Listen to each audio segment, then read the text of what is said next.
Really good. That was his one dispatch job.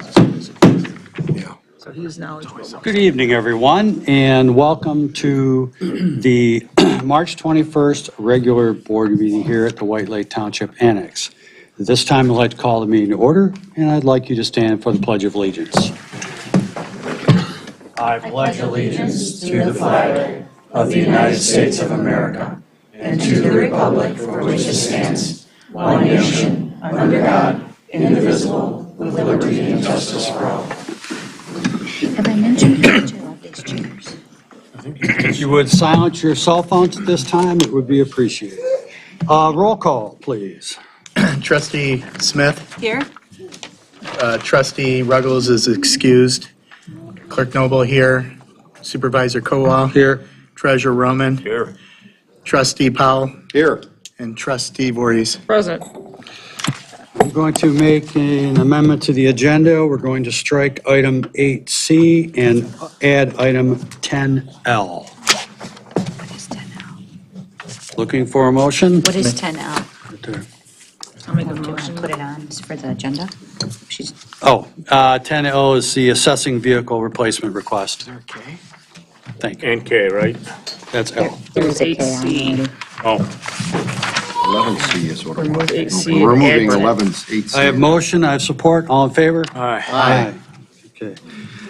At this time, we have public Who comment. moved for that? I'm sorry. You made the motion? I made the motion. I supported. You supported. At this time, we have public comment, which if anyone in the public cares to speak this time, you'll have 3 minutes to state your business. You do need to identify yourself for the recorder. Anyone at this time? Seeing none, we will close public comment, move on to consent agenda, which is a list of revenue expenses, checks, department reports, and minutes, various minutes from other boards. Looking for a motion? I'll make a motion to approve the consent agenda. Support. I have motion, I have support. All in favor? Aye. Aye, the ayes have it. Thank you. We have minutes A and minutes B. One is from the special board meeting of February 13th. The other one is from the regular board meeting of February 21st. Questions or comments from the board? I have just one comment, if we can entertain it, board. During my trustee comments, during our regular board meeting, it starts out by saying something like, I'm a Spartan, and I just would like to have the respect that it deserves of Michigan State University. That would be my only correction. Very good. Care to make a motion? I can leave Spartan, but Care to make a motion? I'd like to make a motion to amend those minutes of 13th and 21st? No, this is- I'm looking for the page. It's my trustee comment, so I believe it's the last page On February 21st. on February 21st. Yeah, thank you. So approving the board minutes of February 13th and February 21st with amended minutes. That is the motion. Looking for support? Support. I have motion, I have support. All in favor? Aye. Aye, ayes have it. Chief, floor is yours. Mr. Supervisor. So we're going to give out well-deserved awards tonight. And some of this is going to be hard to listen to, but I wanted to get it out because with tragedy, oftentimes with hard work, determination, and excellence, the bad guys that do bad things get brought to justice. So I want to commend and bring the officers up who brought individuals to justice who needed to be brought to justice. So if retired Lieutenant Hill could come up, Sergeant Saracen, Detective Moore, and Officer Hartner will also be awarded, but he works at the Capitol. Turn your mic up. He works at the Capitol, and he is working right now. So on July 13th, 2020, at 8:20 a.m., the White Lake Police Department responded to the trailhead parking area for the Pontiac Lake Recreation Area on Medicity Lake Road after the discovery of a burned body. Officer Hartner located the remains of a badly burned body lying in the parking lot area and secured the scene. The responding officers were Detective Lieutenant Hild, who oversaw the investigation, Sergeant Saracen, who led the investigation, Detective Moore, who assisted in the investigation, and Officer Hartner, who secured the original scene. Through fingerprint verification, the deceased was identified as 33-year-old professional poker player Susie Zhao of Waterford. The investigation found that on July 12, 2020, Jeffrey Morris spoke with Susie Zhao through text message and that he picked Susie up from her parents' home in Waterford. Through the phone and GPS records, detectives were able to track both Jeffrey and Morris and Susie's phones. Those records show that both Jeffrey and Susie traveled to the Sherwood Motel in Waterford on July 12, 2020. An extensive canvass was conducted by detectives of the area of the crime to locate possible information to identify suspects. Phone records and security camera footage showed a black Audi owned by Morris traveling on Macy Day Lake Road toward the location where Susie's body was found. Through phone and GPS records, Morris was again tracked from the crime scene back to the Sherwood Motel. Those records then showed the phones of Morris and Susie traveling from Sherwood Motel to the Meijer in Waterford. Phone records then show the phone of Morris leaving, however, Susie's phone remained in the area. A forensic exam of the phone belonging to Morris uncovered over 700 pages of search history. Internet searches were located showing that Morris was researching the specific methods used in the crime. It was also found that Morris deleted the victim's contact information in the history from the phone to mask his interaction with the victim prior to the crime. Detectives, with the assistance of the FBI task force, identified the suspect vehicle. Morris and his black Audi were located in Ypsilanti, Michigan. On July 31st, 2020, Lieutenant Hill, Detective Moore, and the FBI task force conducted a traffic stop of the black Audi and took Morris into custody. On October 7th, 2022, after a trial, the jury found Jeffrey Morris guilty of first-degree murder of Susie Zhao. Morris was sentenced on November 10th, 2022 to life in prison without the chance of parole. Over the course of 18 days, Lieutenant Hill, Sergeant Saracen, Detective Moore were able to positively identify the victim, Susie Zhao. Lieutenant Hill, Sergeant Saracen, and Detective Moore, along with the assistance of the FBI task force, reviewed security footage, cell phone records, and GPS records, and were able to locate a suspect and place him into custody. Due to the teamwork of the White Lake Township Police Department members involved, this high-profile crime, which drew national attention, was solved, bringing justice to Susie Zhao and her family. This meets standard of the White Lake Township Police Department General Order 164F1F for department commendation for outstanding police work, which has brought a great credit to the department in a case of unusual public interest. So I am very grateful for these men and happy to award them the department commendation.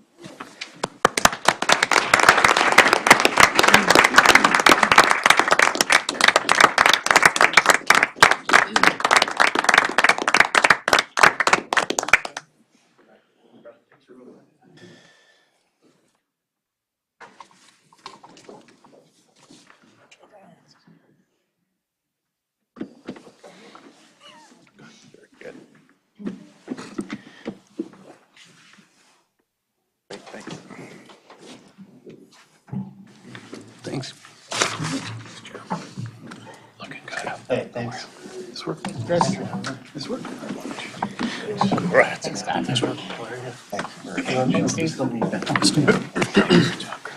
Yeah, well done, guys. Nice to see you.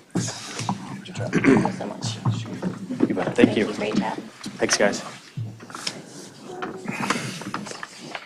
Period of time. Yeah.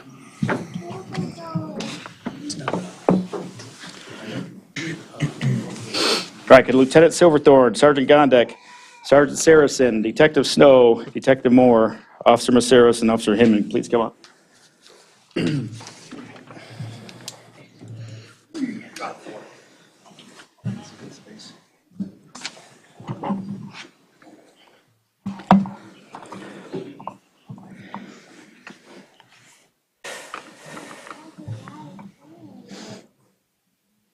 All right, on May 21st, 2022, at 8:51 a.m., the White Lake Township Police Department responded to a report of an unresponsive person near a pond in the Cedarbrook Estates Mobile Home Park in White Lake Township. Officers discovered two deceased white males with multiple gunshot wounds laying near the pond. The responding officers, Sergeant Gondek, Officer Maceros, and Officer Hinman, secured the scene and preserved evidence. Due to intense rain downpour, tents and tarps were constructed over the crime scene, which preserved the evidence. I remember driving to the crime scene and looking at the ominous clouds coming, and I was sincerely worried that we would lose evidence because of the downpour that was coming. So if it wasn't for those three men, evidence would have been lost. Detectives were called to the scene. Detective Lieutenant Silverthorne, who coordinated the investigation, Detective Moore, who led the investigation, Sergeant Saracen, who assisted, as well as Detective Snow, who assisted as well. The deceased were identified as a 16-year-old and a 20-year-old male from Highland Township. The investigation found that on May 20th, 2022, 18-year-old Stephen Morrow and 18-year-old Jesse Wright devised a plan to rob the victims.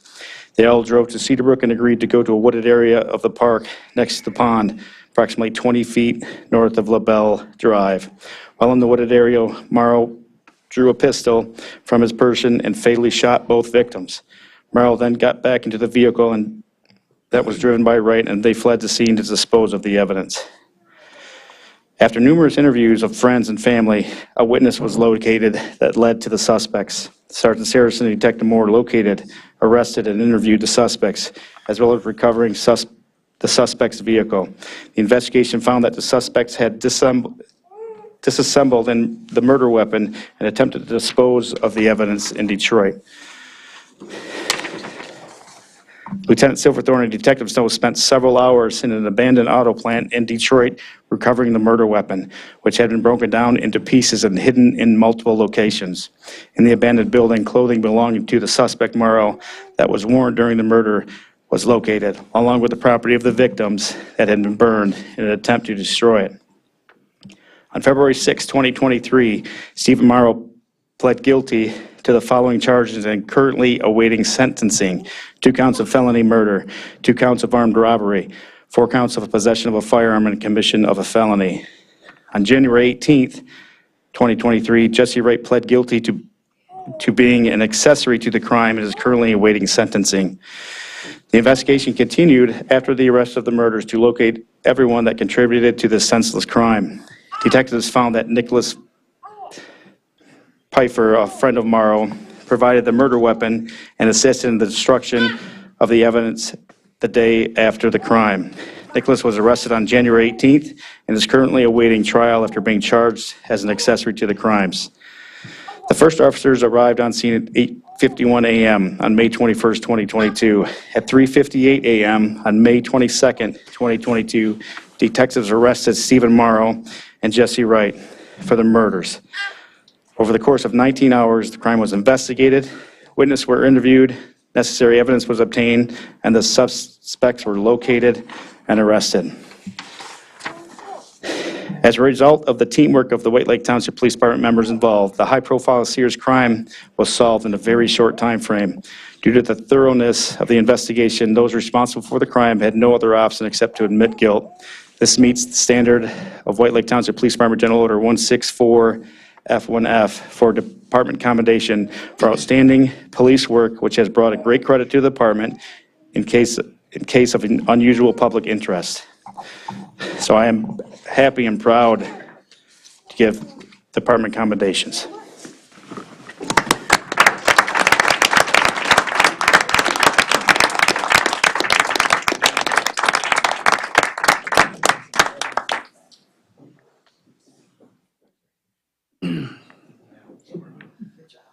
Maybe they won't. Come around. Skip us, I don't know.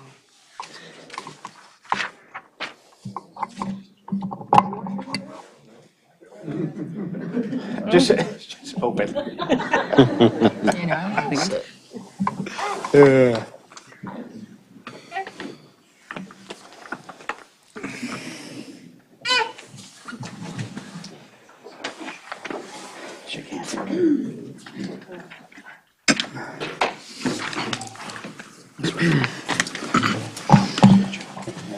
Way to go, man. Incredible job, man. Well done. Congratulations. Well done. Congratulations. Thank you so much, Sally. Thanks again. Thanks so much. Well done. Thank you so much. Well done. Thank you. Well done, guys. Thank you. Job well done. Thank you. Shame to have to So- hand those out like that. I can't tell you how proud I am of the men and women of the police department. They work hard in and out every day, come to work, thick or thin, rain or shine, snow, sleet. We've had a lot of stuff this winter. And they work hard to ensure that the safety and the welfare of the citizens of White Lake are adhered to, and they have a high quality of life. Couldn't be more proud of them. If we could all just give them one more round of applause, that'd be awesome.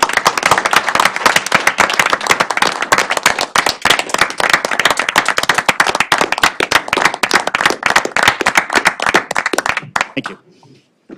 Thanks, Chief. We'll give them a couple seconds here.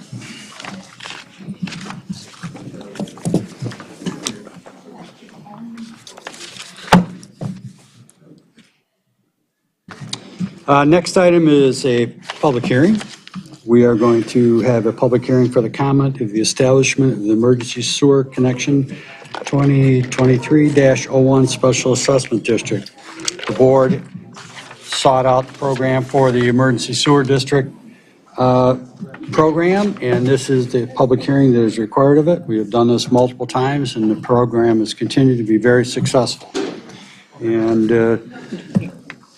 David, do you have anything you want to add before I go into public hearing? No, that's okay. Okay.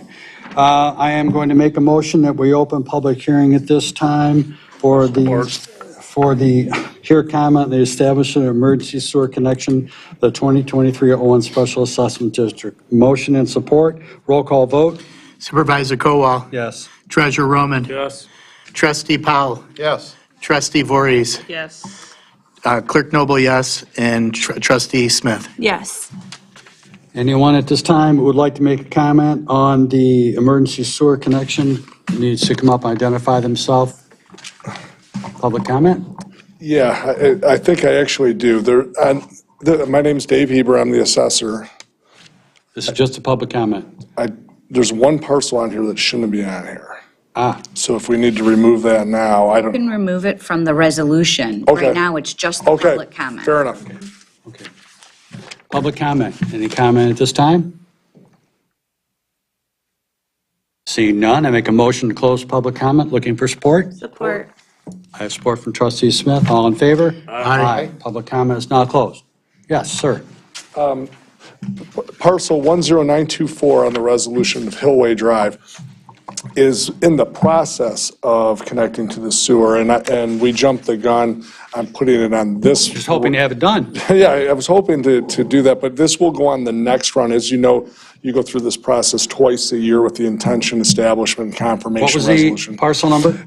It is parcel number 1234-351-014-10924 Hillway Drive. That will appear on the next round later on this year. Why don't I? I do not have that on. I don't. mine. Okay, so show it either. maybe, we noticed That on mine. it in the paper. It's in the notice of public Right. hearing. It's not in the resolution. Not on Exhibit A. Okay. Okay. But it'll be so noted in the record that that will be stricken from this And be brought back next time. resolution. It's not on the resolution, so. Any questions or comments from the board at this time? Mr. Powell? Yes, sir, Mr. Supervisor. I move to approve the resolution 23008, correct? Correct. To establish and maintain a special assessment district to pay for the costs associated therewithin, and to approve the plans and estimates of the costs therefore known as the emergency sewer water connection of 2023-01. I have motion, looking for support? Support. I have motion, I have support. All in favor? Aye. Opposed? Ayes have it. Thank you, David. Hey, Dave, there's just a couple of typos where it references 2023-01. You might want to just clear that up. I would like to commend the board for its continued efforts in realizing the importance of this particular program, and especially when we live in these watershed area that we do, and we are part of the wildlife protection program, and we're protecting our own drinking water long term. so the public understands that. 10B, request approval of Comfort Care Plan Development Agreement. Mr. O'Neill. Yes, sir. Thank you.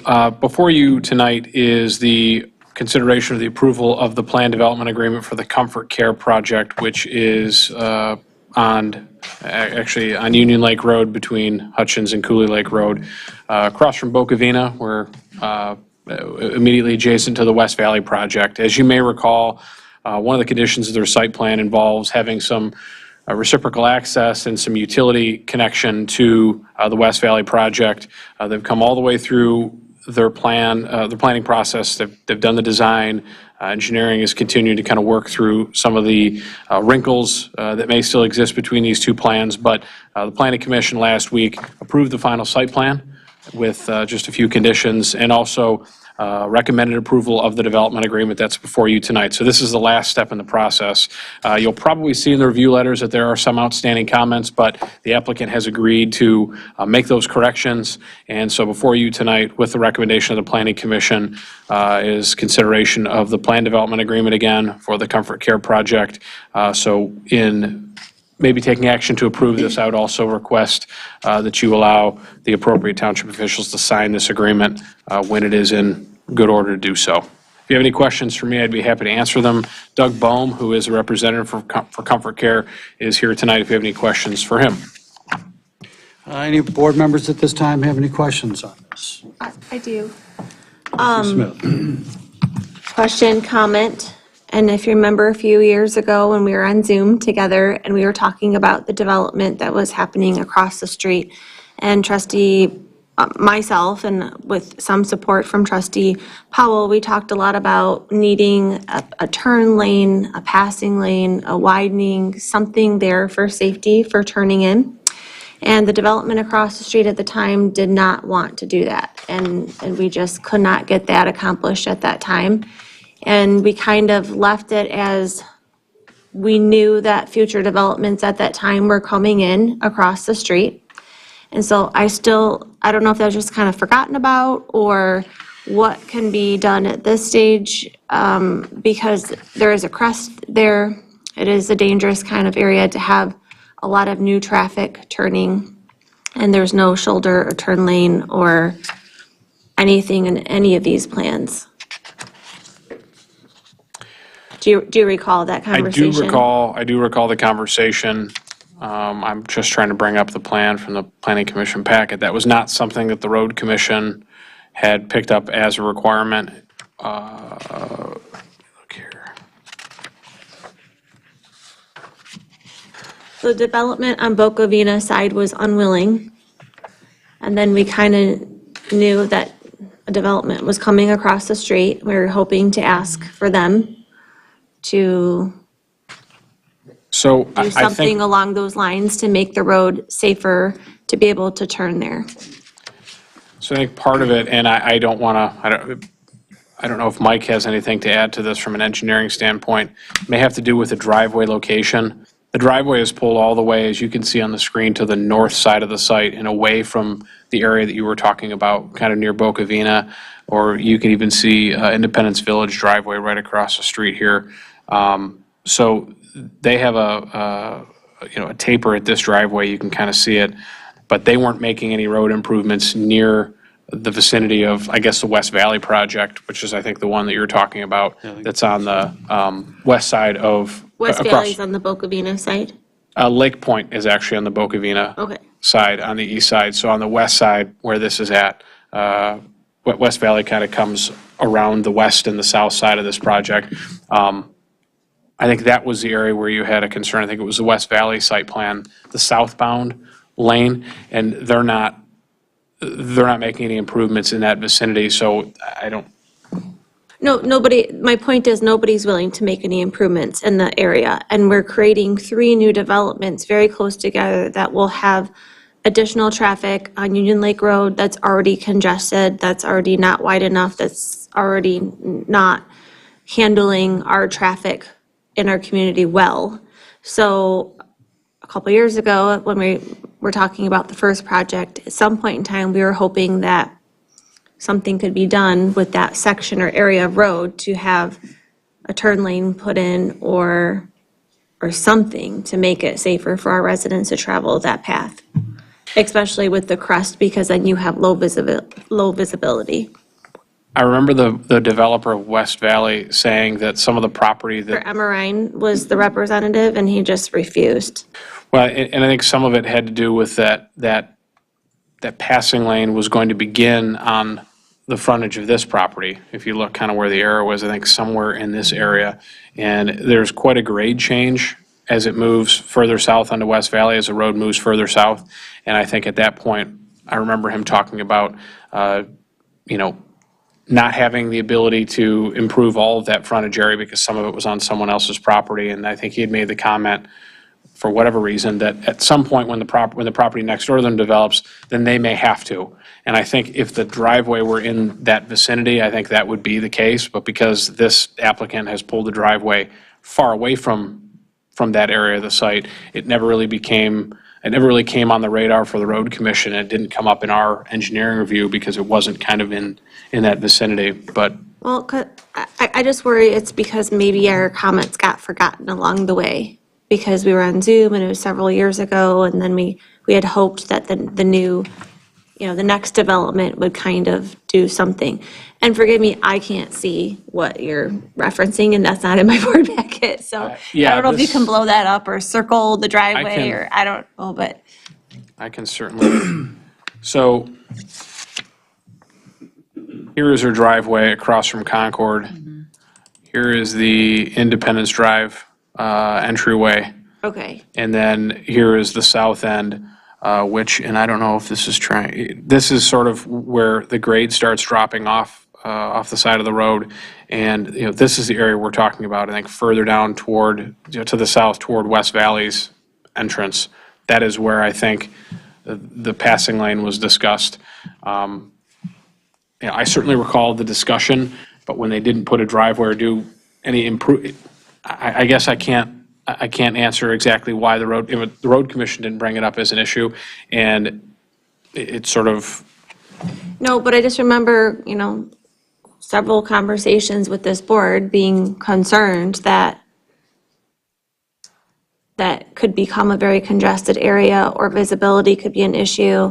And then, we're adding 3 to 4, and then you have the new neighborhood as well, so you're adding like a 5th area of traffic. That particular area right there, Liz, is fairly well north of that area of your concern, which is at where the. So is this grading map where curve you're is. circling, Sean, like closer to Alton Black? Is that? No, No. this is further north. This is much further north. I can actually. Okay. Homes. Right there, when you go south from there. While you're looking for that, Sean, I can add a little bit of context on regards to the West Valley development. I'm looking at the plans that were recently resubmitted for that, and they do include on the side of the road that's got Carpathian, just south of Carpathian, across from the approach into West Valley development, they are including a 150-foot, Like a retention wall or something is what I remember. not a retention wall, this is for traffic, actually. So for traffic, it would give a bypass to, we'll call it northbound on Union Lake Road, to go around anybody turning left into West Valley. 150-foot drive lane and then 175-foot taper lane approximately. So West Valley is doing some of that on the east side of the road.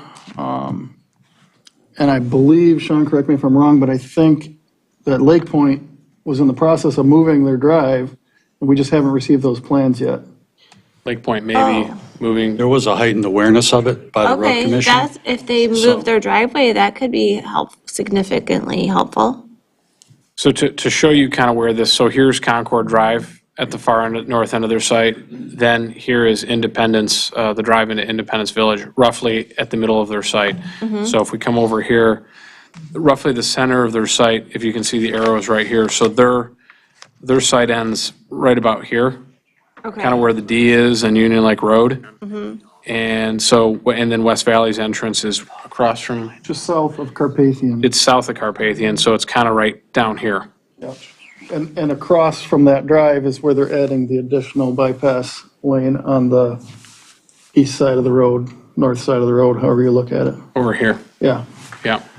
So their main driveway is well to the north on this. Go up to where their main driveway is, Sean. Yeah, it's Up, probably 12. it's even further up. It's It's probably right 1,200 there. feet. That's where it is. With the shared. That's how Okay, far. so that's great. So they moved their driveway and the other project added the 150. So And they're that, moving their driveway too. okay, Yeah, it's probably about a quarter of a mile okay, from Concord to Carpathian. okay, good news. That's better for sure. Any other, yeah, I remember the conversation. So any other questions? I'd like It's to make just a motion if I congested could. area, You may. I'd like to, motion to approve the plan development agreement for the Comfort Care White Lake, subject to, number one, the planning committee minutes, two, the attorney comments, three, the engineering comments, and four, the staff planning report.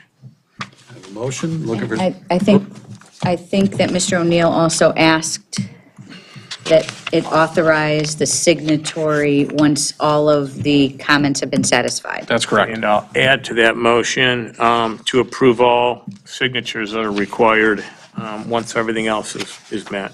Support to ask a question as well. Motion, support, question. First of all, I want to thank Trustee Smith for bringing that up. That whole corridor, someone turning left into the wrong position can hold up hundreds of cars in the morning and the afternoon. But that being said, I wanted to point out that this is a senior care facility or healthcare facility, so it's not going to have the traffic that a subdivision certainly would. But I would certainly support the planning department looking at this for every development that comes in to make sure that we can have, sometimes the road commission cannot propose something that the township can. And so just because the road commission doesn't approve it, doesn't mean that we shouldn't force the issue if it comes up, Especially on a PD. especially in a PD. So thank you. Okay, we have motion with support. All in favor? Aye. Ayes have it. Resolution 23007 to approve Land and Water Conservation Fund Project Agreement, Stanley Park Improvements. This is one of the required forms agreements we have to go into for the funding, and this is what I call a one-way street form sometimes. So you just have to sign it, and that's how you get your money. Mr. O'Neill. Yes, you've got a memo in your packet from the staff planner that kind of briefly explains the resolution.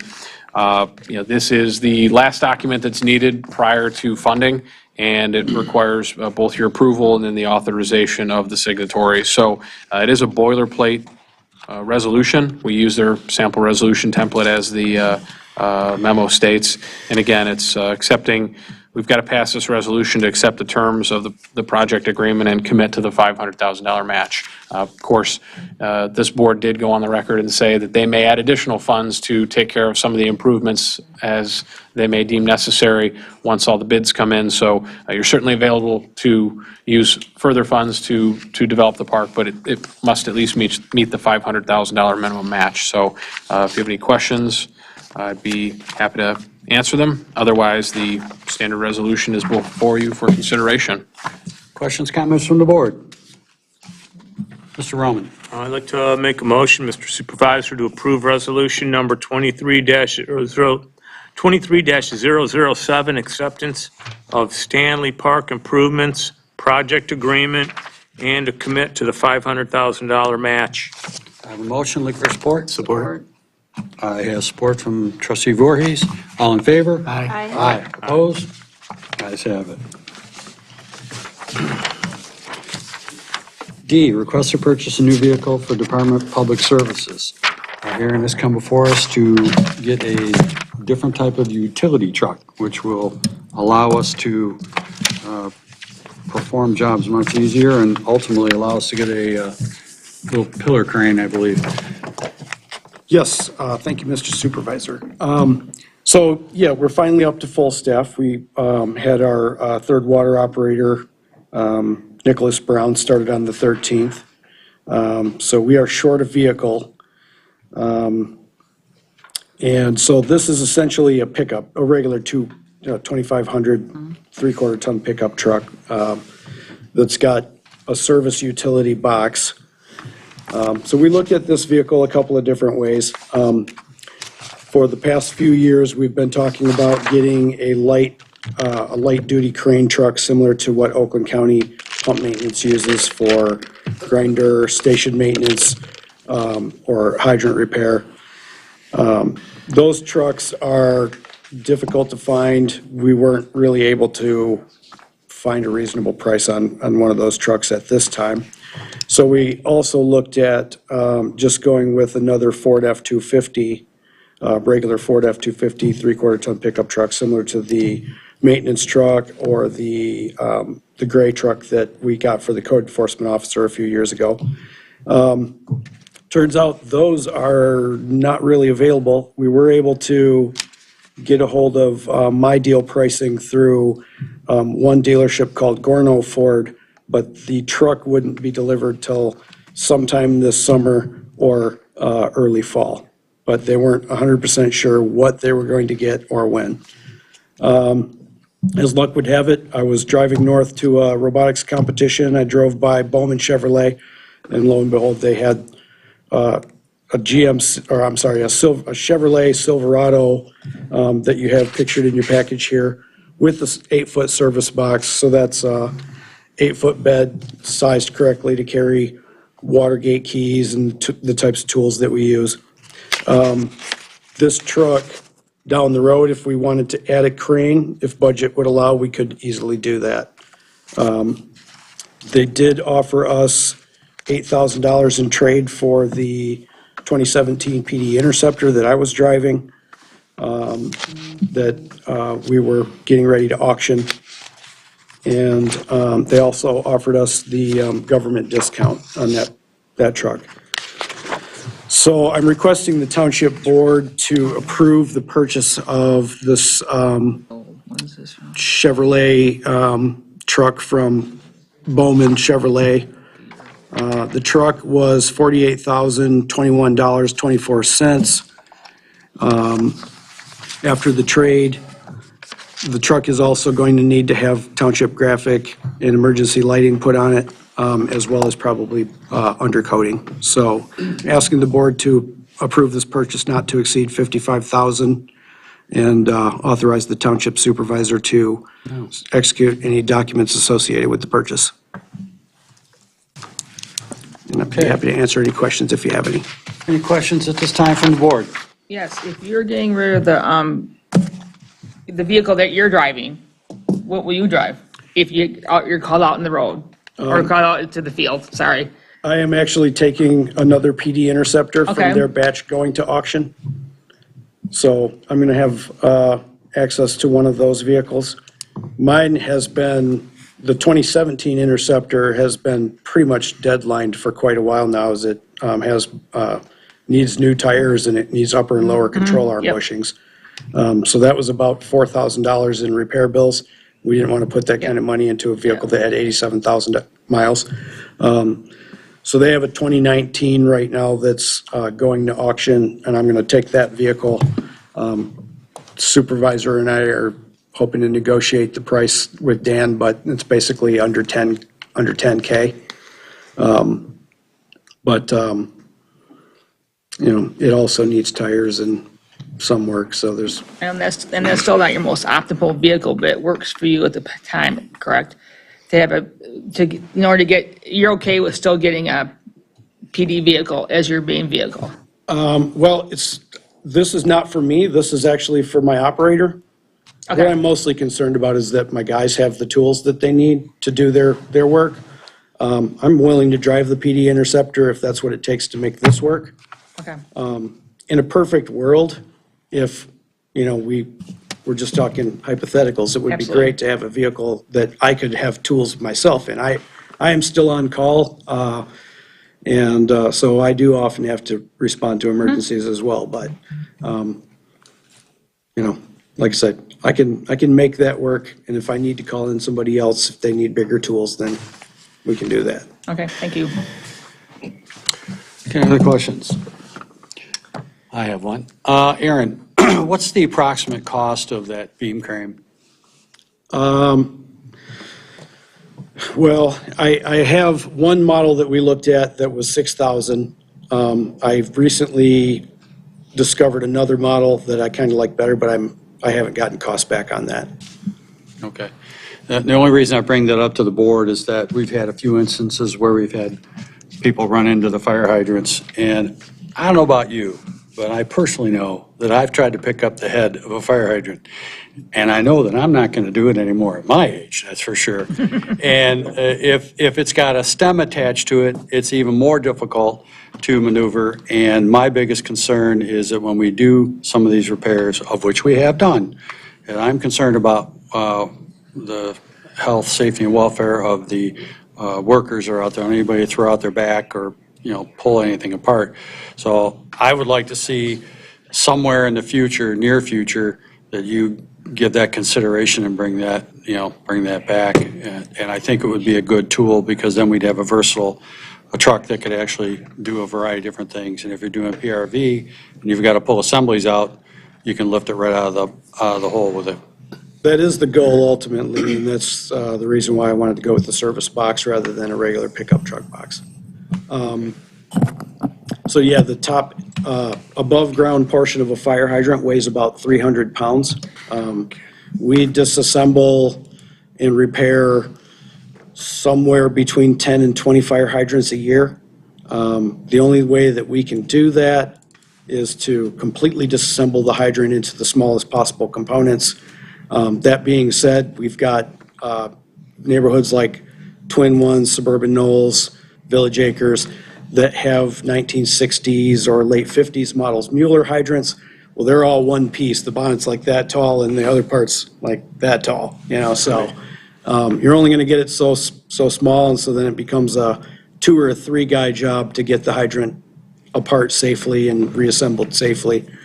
If we had the gantry crane, it would be as simple as removing the hold down nut on the top and the traffic flange, and up it lifts in one piece. Yeah.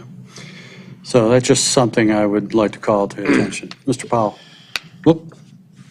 Oh, just even a manhole cover is 150, 200 pounds, and so just taking covers off. I did have a question, because the Interceptor, I believe with the back seats down, you can easily slip a water key in that vehicle and tools in the trunk and things like that. It's not optimal, but you can carry those things around. So Cannot fit an 8-foot water key inside of a police Interceptor. Really? Not unless it's all the way up to the dashboard and leaning up on your dashboard. Well, that's how I get a 10-foot 2x4 home. Yeah, that's exactly right. But So that's not what we'd like to be doing with the township Nor is commercial it vehicle. safe. understand, but if it saves us $30,000, $40,000 for a new vehicle, then I appreciate you doing that. So on that thought process, when I came here, we had our first operator driving that minivan that my summer help and the custodian are driving now. And, that gentleman didn't stay with us. In his exit interview, one of the main comments that he had that he kept coming back to over and over was that we did not provide him the right tools to do his job. And so we can do that, and we could make it work, but we won't keep the best people by giving them improper tools or making them do something unsafe on a routine basis. Understand. Okay. Thank you. I have a couple of questions and comments here. I don't have the log in front of me, but I believe it's vehicle number 44 on our log list. That might be a possibility to put into rotation into your department. And then in your memo, you said that there's a transit that a part-time custodian is using and a minivan that is being used. Why can't those two vehicles be swapped? Why can't the minivan be the used for painting, the painting crew during the summer, and the part-time custodian transit? Could they share? Can they switch? Can they swap? it seems like those are two vehicles that could be used, and you're saying there's not enough room. So your memo is a part-time custodian is driving a transit, correct? The Transit Connect is the minivan. Same vehicle. There's only one minivan, that van is called the Transit Connect. Okay, in my memo, it makes it sound like it's two different ones. It says the transit and then the minivan, so it sounds like it's two separate vehicles. You're talking about one vehicle? I'm reading sentence 2 in my memo right now. It says, "The Transit Connect minivan that was used by the last utilities maintenance worker is currently being used by the part-time custodian and will be used by the paint crew during the summer." So that's just one That's vehicle? one vehicle. Okay. So I'm sorry, that was my misinterpretation, because I was just, to me, that makes sense if maybe you could just swap them and then they each had room for something. If I had one more, that would make things a lot easier, yeah, that would be Okay. great. But unfortunately, that's one vehicle. And then my question to you is, do we have a truck that the crane can go on later when we're ready or able to purchase the crane down the road? Currently, no. There's no truck in your department that crane could go on? No. Now, I only have one pickup truck in my department. And I don't have the log in front of me, but they do down there. Is there a truck that, We don't have a truck. We in do our- not have a truck that would be capable of mounting that crane on it right now, no. You know, you'd need to have a service box or a extended service box bumper for those cranes to mount. We don't have a truck like that in our fleet. we have nothing like that in our fleet right now? Okay. So back to my original question, vehicle number 44 on our log list, is that something that is able to be used in your department that would be helpful if you're in need of vehicles? I apologize, I don't have the log list in front of me, so I don't know what vehicle 44 is. I didn't see what was provided to the board on this log. It's the 2008 assessing vehicle that they're looking to get rid of. No, that No. 2008 assessing vehicle is not roadworthy and should be taken out of service immediately. That, if you're referring to the one that we're trying to replace, the answer is equivocally no. It That's the one. needs about $4,000 worth of maintenance. It violently shakes when you drive down the road. It's rusted out. Okay, well, none of that's indicated in our maintenance log. So to us, that looks like a viable Well, vehicle that could be a possibility to be helpful in your department. what I wouldn't mind doing, if any of the board would be interested in, is meeting with some of you and looking over some of these vehicles so that we have a better understanding of what condition some of these older vehicles are in. The 2008 is 12 years old. Now, we salt this parking lot every single time we get a millimeter of snow because we have to keep it safe at all times so that we don't have folks wipe out and get hurt in the parking lot.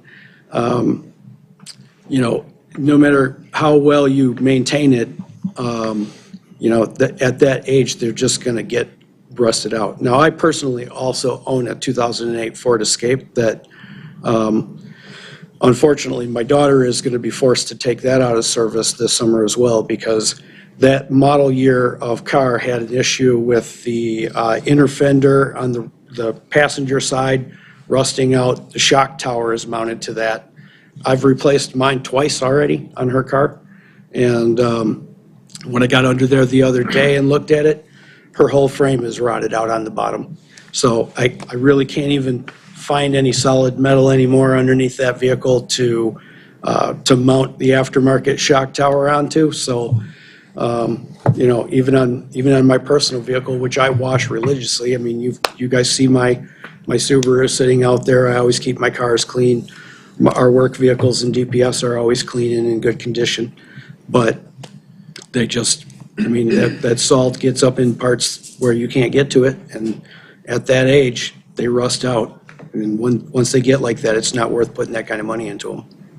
Okay, so thank you for clearing that up. Like I said, we just have a log with, that's all we can go from, you know, is what's on there. So wasn't aware that it shook or anything like that. But Okay, so my last thought process is, and I'm just gonna be very blunt, that the message from the majority of this board a couple months ago was that we were not comfortable in purchasing a large fleet for the DPS department. So are you coming to us just piecemeal and just hoping that we'll buy one here and there? Because in the next couple months, I'm gonna tell you no again, because I have to look at the big picture that, yes, we want you to be safe, we want your department to be safe, we want your employees to have the proper tools. I understand all of that, and it's important, and I get it. But if this is just an avenue to bring forward that whole fleet that you want again, Well, I can answer that. because we You know, I have, think we I've have so answered that many already moving tonight. parts and. Will you let and me expense- answer the But let question? me finish to understand. So we have so many moving parts and expenses, and that we're responsible for taxpayer dollars. And, you know, it can be spent maybe elsewhere to better serve our residents. So I think I've answered that already tonight. My motivation here is to make sure that the people that we have hired to do the work of the Department of Public Services have the tools that they need to do that work. I myself have, so I have an employee contract that you guys ratified last year that provides me with a vehicle. I haven't had access to a vehicle, and I've been driving my Subaru for probably 5 months now because my PD Interceptor that I was issued wasn't roadworthy anymore. And so I think that I've proven that I'm not just trying to build up a massive fleet. There's really no need for me to have a fleet unless we're using the vehicles. But we do need to have the tools that we need to do the work. So if we're going to hire people to do jobs, I need to have vehicles for them to drive, ways for them to carry their tools to do the jobs that we've asked them to do. Also, DPS vehicles, you know, the water department's vehicles are not paid for by tax dollars. They're paid for by water funds. That expenditure will be an enterprise fund expenditure. So they're part of the expense of the tools, much like a valve or any other piece of equipment that we have in the water department. So as the township grows, you know, if it continues to grow at the rate that it does, ultimately, we will have to eventually hire more folks, and we will, you know, as always, reanalyze what we outsource, what work we do in-house as we gain and lose capability with hiring and, you know, mergers with, you know, other departments the way we have in the last few years. You know, I think the dump truck was the perfect example of that. You know, it took a lot of convincing to make this board comfortable with an expense that big. Because, I think Andrea said that was the, you know, aside from a fire engine, that was the single most expensive vehicle purchase that the township had ever made. That being said, we have used the heck out of that thing this winter, and we continue to use it, and we'll continue to use it all summer. So, yes, it was expensive, but yes, we are getting value out of it by having it available to do the work that we need to do. Okay, thank you for answering my questions. I appreciate it. Any other questions or comments? Mr. Rallman? Oh, go ahead. he kind of Aaron, had you his hand up. said did you actually replace 10 to 25 hydrants a year? No, we repair or, Repair. yeah, Do you ever have to dispose of them? And if so, what the heck do you do with them? What do you do with them? scrap most of the time. If we have to dispose of one, it's because it's cracked. We have the hydrant boneyard over at our Twin Lakes 1 property. Gotcha. Mostly Mueller's and old Kennedy hydrants, but those parts aren't made anymore. So if Gotcha. we can take a piece of a fire hydrant out of our scrap pile and get a hydrant back into service, it may be in service for another 50 years. So there's a lot of value to having those old parts around. But most of the time, you know, the majority of our hydrants in the township are EJ, East Jordan hydrants. And, you know, those hydrants are available. But we get anywhere between, you know, 1 and 3 every year that get hit by a car. So Yep. Again, a traffic flange repair is a simple repair, but it's a big repair if you have to take the hydrant completely down to light enough parts where two people can lift it. Yeah. Now, I've had a back surgery, 2 hernias, Yep. and now I've got, a third hernia that my doctor says, don't worry about it, it's superficial, so I'm going to take her word for it, but it doesn't hurt. Yeah, well, But, you need to keep your employees you and know- yourself safe, and you need the crane. Yep. Okay, and it sounds like this truck is what you need to put the crane into service. So I'm going to support it. Are you suggesting that we trade in that 2017 then for the 8 grand? I think that we'd be hard pressed to get 8 grand out of auction. Yeah. We'd be rolling the dice, so I Okay. would take the bird in And hand. just so you know, if you do have any extra hydrants that you can't unload, Lisa and her boyfriend, they collect those. We have one. Lawn ornaments. We have one as a lawn ornament in our backyard right now. So, Dog likes it. He's a fireman. I can hook you up. I could use that. The other day, Bob, our maintenance worker, found we had ice on some pine trees in Oxbow. The branch knocked over a headstone. So it's probably 300 pounds. And I went over and I was able to use my leg and kind of muscle it back Wouldn't up and hurt get on yourself. there. Just trying to brag. And, but we could have used that crane for something like that. Bob could have helped me at the time. It was quitting time, so I appreciate it, but I can see us having a use for that instead of somebody throwing it back out or, I don't have workman's comp. You don't have to go very far before you see one of those blue Oakland County trucks. It's the exact same spec. Aaron- Matter of fact, I actually asked Oakland County to send me their specification from their cooperative purchase program. Aaron, the DPW that I came from, we would keep a truck like that, the life of it, usually 8 to 10 years. Is that probably where you see it at? About 10 years is pretty much the standard. So if you it's fair keep to a say you would vehicle- use all those compartments, you'd use your water key and those things to store that, and it could be a multi-purpose truck for the seasons, correct? So the operator that would get issued to is going to be Nicholas Brown. He's going to have in that truck at all times all of his hand tools, including all of his drills and, small hand tools. Basically, all of his water test equipment. His safety equipment will take up probably a quarter of the truck boxes, just the safety equipment. And alone, we're just to be keeping ready up to to be doing. standard in your department for harnesses and all the equipment to make them your employees safe. Absolutely. Okay. So that being said, the boxes on the back side of that truck, they'll be able to be locked, correct? Yes, they have locks Keep on the those doors. tools secure. Okay. Okay. Mr. Paul? I just wondered, is this purchase from budgeted funds? This is not from, well, we did budget this last year, but we didn't spend it last year. It was not included in this year's budget, but the funds remain in my accounts. So will we have to have a budget amendment then for paying for this vehicle? We don't ever have to have a budget amendment for enterprise funds. as- Different approach. Well, we have a line item, though, for purchase of equipment But in you the don't. budgeted funds. You don't necessarily need to amend that budget. It's, All right? because it's not tax funds and it's managed by the enterprise, according to Elaine, we don't necessarily need to do an amended budget. We have in the past if it's a large purchase. Typically, I get an account status on our funds from Mike's department monthly. And I'm not sure if you are aware of this, but I go through our revenue and expense report every Monday morning when I do our bills for our department. And no bills are paid out of our enterprise fund for water or sewer without my personal review.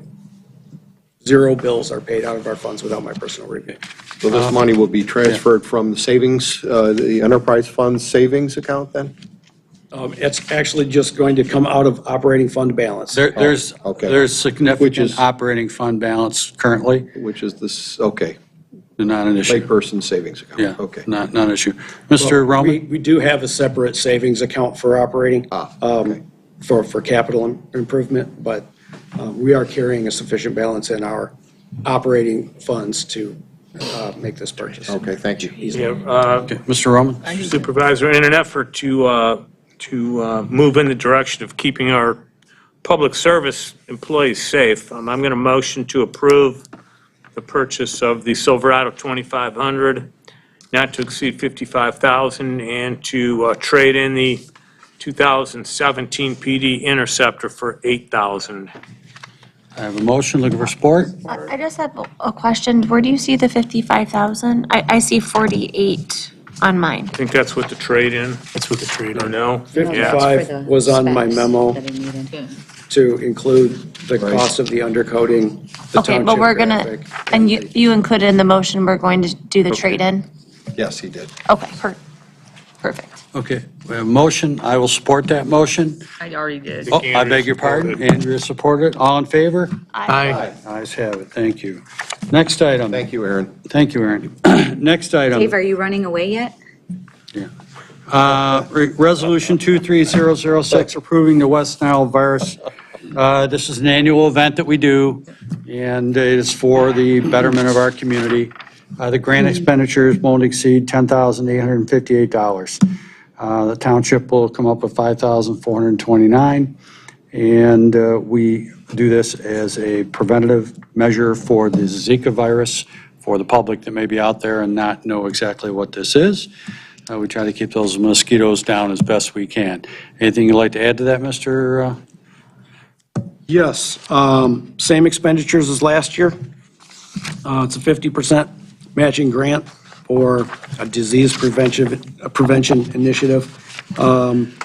So the cost of some of the quantities has gone up, but we were able to negotiate a discount from some of the brands that we were able to kind of get the quantities a lot closer to what we had last year. And actually, last year, we did have a few left over of some of the products that we had. So we're going to be right in that ballpark of same expenditure that we've had last year. And that's all I have to add. Be happy to answer any questions. Questions or comments I from the have a board? comment. I truly love this program. I love handing this stuff out to our neighbors as they walk down our road. I'm like, here, this is mosquito bug spray or whatever I call it that particular moment from our township. You paid for it, I pass it out to them. Seriously, it's rare that I don't get it. And it's not necessarily to give myself kudos, it's just they paid for it, they should have it. So as someone that passes it out, I love it. And the residents usually love it too. I did that one. Trustee Voorhees, care to make a motion? Make a motion to approve resolution number 23-006, the mosquito abatement program. We The have, West Nile virus expense reimbursement request resolution, sorry. we have a I knew it. motion, looking for support. We have motion and support, all in favor? Aye. Opposed? Ayes have it, thank you. Next item, building inspector independent contractor agreement.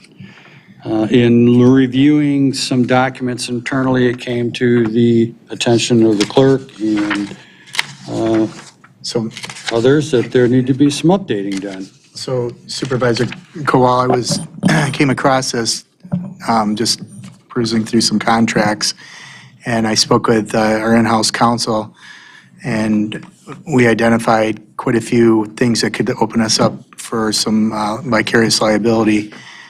Sent it over to our counsel and made quite a few tweaks, correct?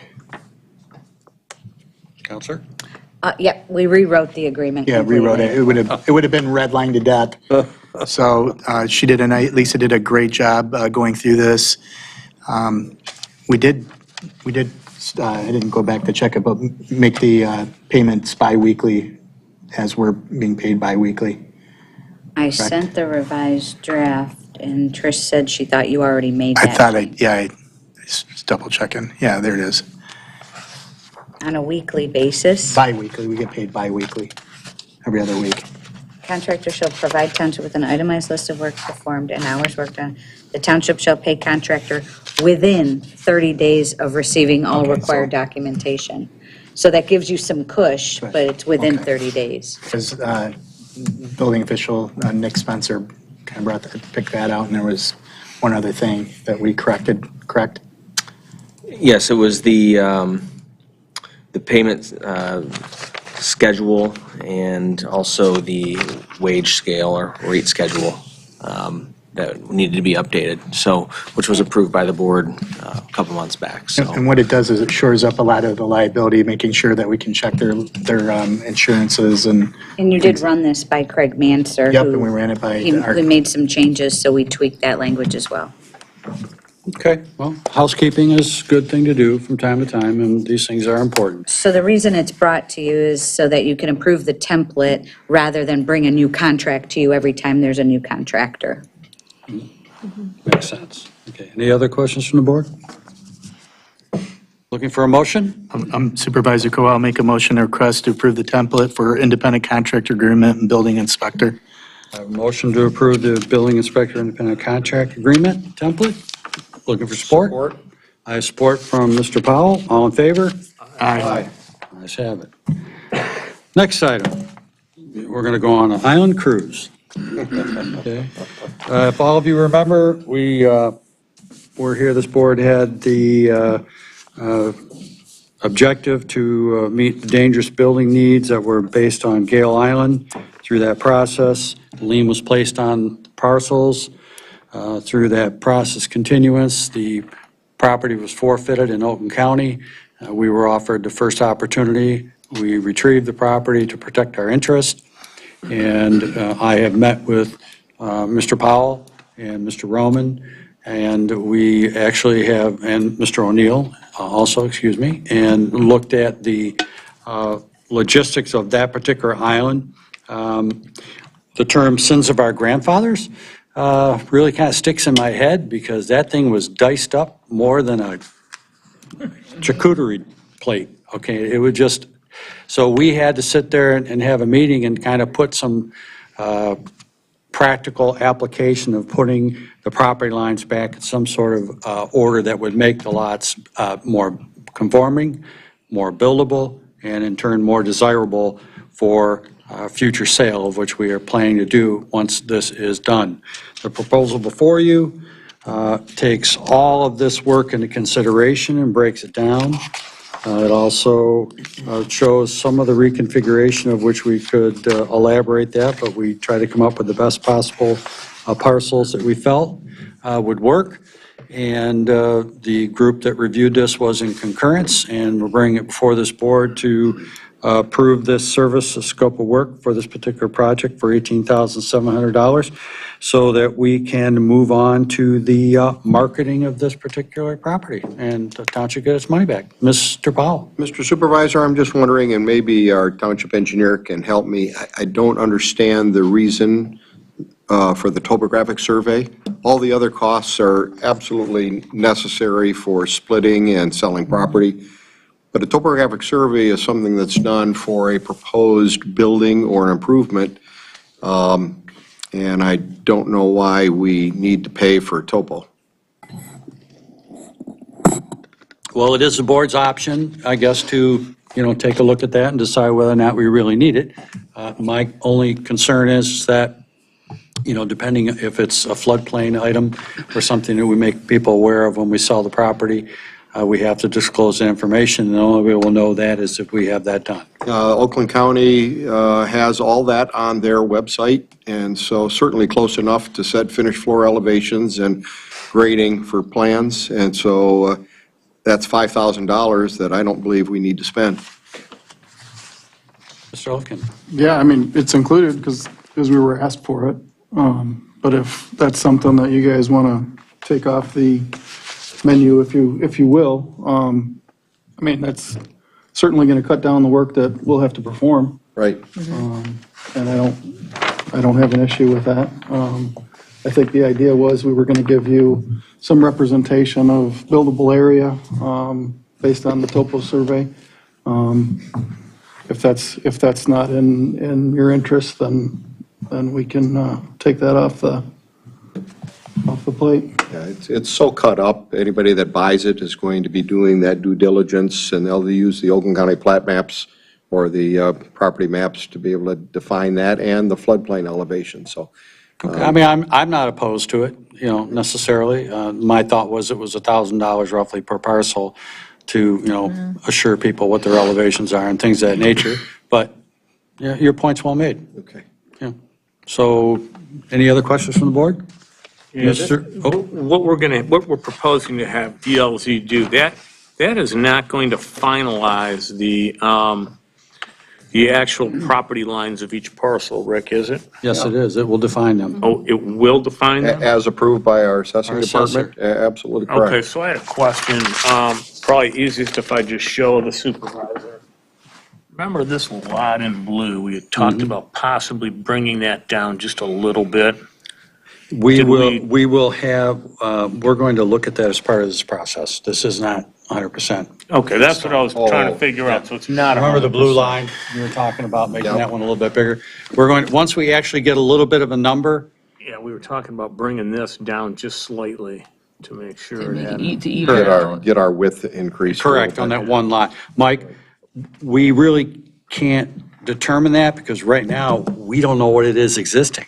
So until they have to kind of survey what's there, which is completely unmarked, and then from that point, we can have a reference point where they can sit there and say, hey, you're actually X number of feet from the water, and we could sit there and say, oh, okay, move it 5 feet, it gives a better lot over here. Or they could say, you know what, you don't have as much room there as you thought you had. Right. So until we get a little further into the process, that would be the time to make that decision. Okay. Mr. Powell? Mr. Supervisor, I move that we approve the contract with DLZ, the Township Engineers, for the boundary survey, creating new parcel descriptions and exhibits per PA 132, and create an easement description for the existing utilities and ingress egress on the site, and set new corners as presented in their proposal, and have give authorization for the supervisor to sign the agreement. Are we removing the topographic? Are we removing task one? I deliberately didn't include that, so yes, that's removing the topographic survey. Just the way it's out on this, it's $13,750. Thank you. Already had that. I'll support that. Have a motion, support, all in favor? Aye. Aye. Opposed? Ayes have it, thank you. Good. Keep that moving along. Next item. Request to approve master purchase agreement with DTE for streetlight installations of Elizabeth Lake roundabouts at Tiger 9 and Oxbow Lake Road. As you know, we have a construction project going on right now, and this is a part of the agreement, which is the master agreement between Detroit Edison. And as you will see, if you get down to page 140, it will show the pavement is agreement $38,820.70 is the Road Commission of Oakland County, okay? So we have to go into an agreement because we are going to be the ones that are ultimately going to be paying the street light bill, okay, for these particular lamps. And they're the style that the Road Commission obviously has a little more say-so. I think they're just a real narrow, I'll call it a narrow head LED. Yeah, they're really not a lot to look at, but they do illuminate the intersection nicely. So they're not they're not the model that we recommended to them? Well, no. Yeah, they have their own standard that the DTE likes to utilize. So this is another step in the roundabout construction that we just need to, commit to paying that fee annually for those particular lights. So, any questions or comments? Mr. Roman? Motion to approve the DTE contracts and allow township personnel to sign whatever's needed to. I'll second. And under discussion, if I could ask our engineer, does any part of this contract improve their electrical grid at all, or is this just strictly installing our lighting? I'm not that familiar with this program and how they're gonna, I don't believe, if you're, are you asking if it impacts the town center area at all? The or existing electrical system on Elizabeth Lake Road. The reason why I ask it, Public Service Commission requires the utility to pay for any improvements are necessary to do a public project. They don't have to pay for the lighting, but if it requires them to upgrade their system, then they have to pay for that. and I didn't know if that was part of this project or That not. was not disclosed, although I've had multiple conversations through this project and the corridor project, that DTE is doing improvements in the area and in particular down Teggerdine Road.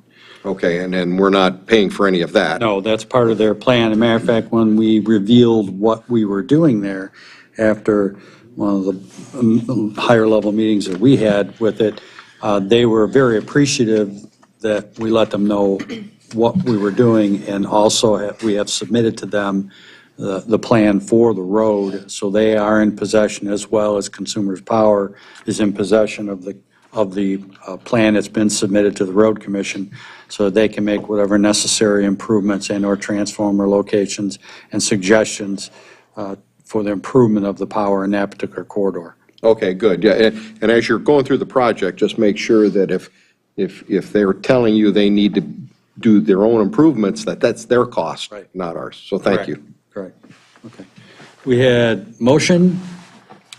I think I motioned, I'll motion approval of no, He motioned. he motioned, I'll second. Motion, second, all in favor? Aye, and that's fantastic. Yeah, anytime we can have lights. Well, it'll make a big difference. Safety is great. Yeah. Make a big difference in the corridor. Knowing, however, that we'll be using probably similar lights in the area down Yeah. our back streets and side streets. Item I before you is an annual program that comes before the township. We have 5 applications that will have a cost of the $66,870.81. This is a 5 application process. Several years ago, we opted to go to the 5 because of the impact that it has had on our community, and it's been very successful. And it is before you, as I have to have it back done by April 1st. Any questions or comments? Much needed service for those of us that drive back roads a lot. Yeah. Care to make a motion? Make a motion to approve, hang on. The road commission, Want this? Here's the dollar. Yeah, thank in the you. program. to approve 66,871 Yep. for the dust control of White Lake Township. Resolution 23-010. I'll support that. you. Motion, support, all in favor? Aye. Ayes have it, thank you. Anthony, Thank you, Mike. there's a typo where you're going to sign, it says March 16. You might want to just change that before you sign it. Okay. Next item, consideration of construction manager risk proposal for Civic Center buildings. I would really like to thank this board for all of its efforts that it has had and the various committees that have been put together to bring this to this point. I've used the term historic moment a couple of times at this board meeting. This truly is another historic moment because we are kind of off to the races, so to speak, once we make some direction and go forward. And that's J. We're on J. Oh, okay. Maybe that's K. Okay, thank you. Consideration of construction management at risk proposals. Mr. O'Neill, do you have anything you want to add? I don't, just for the benefit of those who are tuning in tonight and for those who are here. Tuesday last week, the Township Board held a special meeting. There was certainly some public present and received proposals from 3 firms, Auk, Brevard, and McCarthy and Smith, in that order, as a matter of fact. And all 3 gave great presentations, and I certainly don't envy the task of the board tonight, which is deciding among those 3 qualified firms. So all the information that was provided to you in that packet was the information we discussed last week. Nothing would change between then and now. It was more of just an opportunity for you to all digest and think through the presentations, go over the material again, and then come back together tonight for further discussion and possible action. So if you have any questions for me or there's any information that you may need, please feel free to ask. Otherwise, I look forward to your conversation. And when we do go to make a motion to move this along, what I may do is make a motion for each individual firm. If the motion is not seconded, the item dies. And if I move to a contractor that we choose to move forward with. The motion should be seconded, and then we will go to a roll call vote.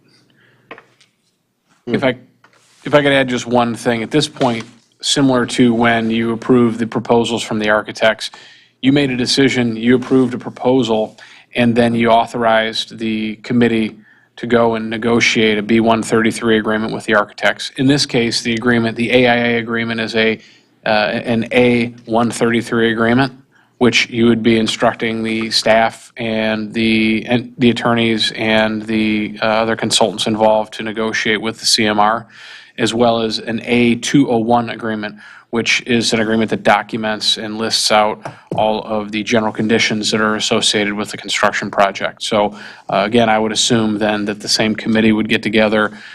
Lisa would be involved, John Gaber would be involved, and probably Dan Redstone, as he is the author of not only the RFP, but also participated in the B-133 negotiation. And as a designer of the building, he really understands how everything comes together perfectly well. So that's kind of how I see, after tonight, if you give that direction, the next steps going, with the hope that in either April or at the latest May, contract will be back before the township board for your official approving action on that contract, which would again be the A-133 and A-201 agreements. Any questions or comments from the board at this time? I'm thoroughly confused as to what's going to be said in the motion and how and by who. Well, I think we should just, there's really no good way to do this, because I'll make a motion. If I make a motion for Acme Construction to be the representative, and no one seconds it, it dies, okay?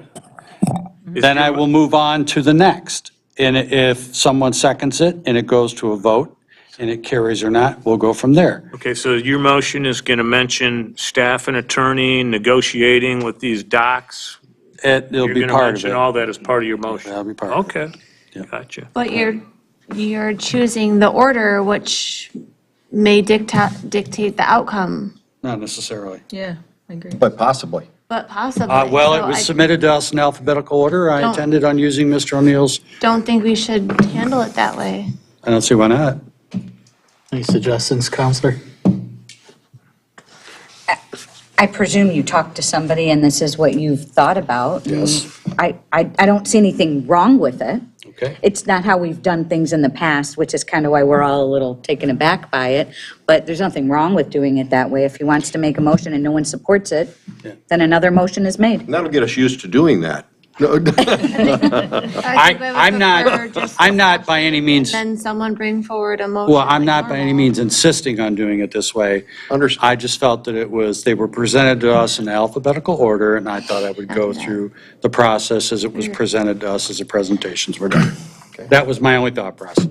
I'm totally open. I don't have any reason to do it that way or none of them. So I'm good with Okay. whatever way you want to do it, All Mr. right. Sparrow. Any other further questions at this time on the submittals? Well, I would just ask the board, is there anyone else that needs to discuss this, that needs to bring up, any thoughts? That's what I'm doing. Yep.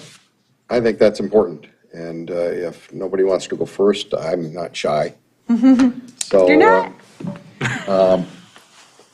Go ahead, Mr. Powell. I thought all three companies did an excellent job in presenting their qualifications and the way that they would proceed with the project. I would feel very comfortable with any of the three. I guess my observations are such that the AUK company being the largest company, there are pros and cons of using a very large company in that they have the staff, they have the, certainly the contacts, they have the contractors that they've used in the past, so their range of influence is much larger, and I think their scope of services would be much larger and maybe even more detailed. The downside, as being part of a large corporation at one time, is that the larger the corporation, the larger the need for cash and to make a profit is, and so therefore, I would expect that their fees would be higher than a smaller company, put it that way. So I would feel very comfortable if GW Auk Company were selected, because I believe they're well-qualified, and I was very impressed with the staff that they presented to us, and the concept of a team. I believe both buildings, each building is large enough to be able to need a team of their own. And then those teams could coordinate the subcontractors between them as to the schedule that each building then could utilize the subcontractors underneath them. The second one, Brevard, I believe that if Brevard were hired, and this board said that we wanted a 20,000 square foot building for $20 million, I believe, quite frankly, that they could deliver any size building we wanted for the price we wanted. One of their representations was, what the board wants, we can give the board. Whatever they like, we can provide. So a design-build company is there to provide the most square footage, the most product for the least amount of money. They can control that. I just am concerned that we're going to be looking for a project that has a little bit more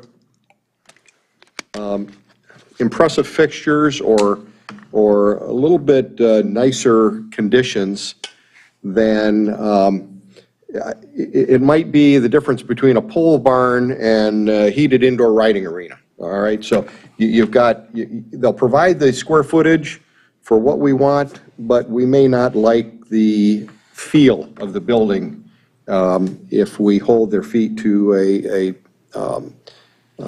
schedule or a budget. McCarthy Smith, I believe, has more than enough capability of doing the project. I think they did an excellent job in their presentation. I really believe that they are a much more lean corporation. I think they could do a very good job for us. The history with them here in the township is very good. They've got great relationship with our building department, our planning department, and quite frankly, with the library. I believe that in my personal recommendation is that they would probably be the best choice for the township, McCarthy Smith, with Auk being a very close second, and Brevard being the third choice for me. I didn't hear the last. Can you repeat that last part? I didn't hear you.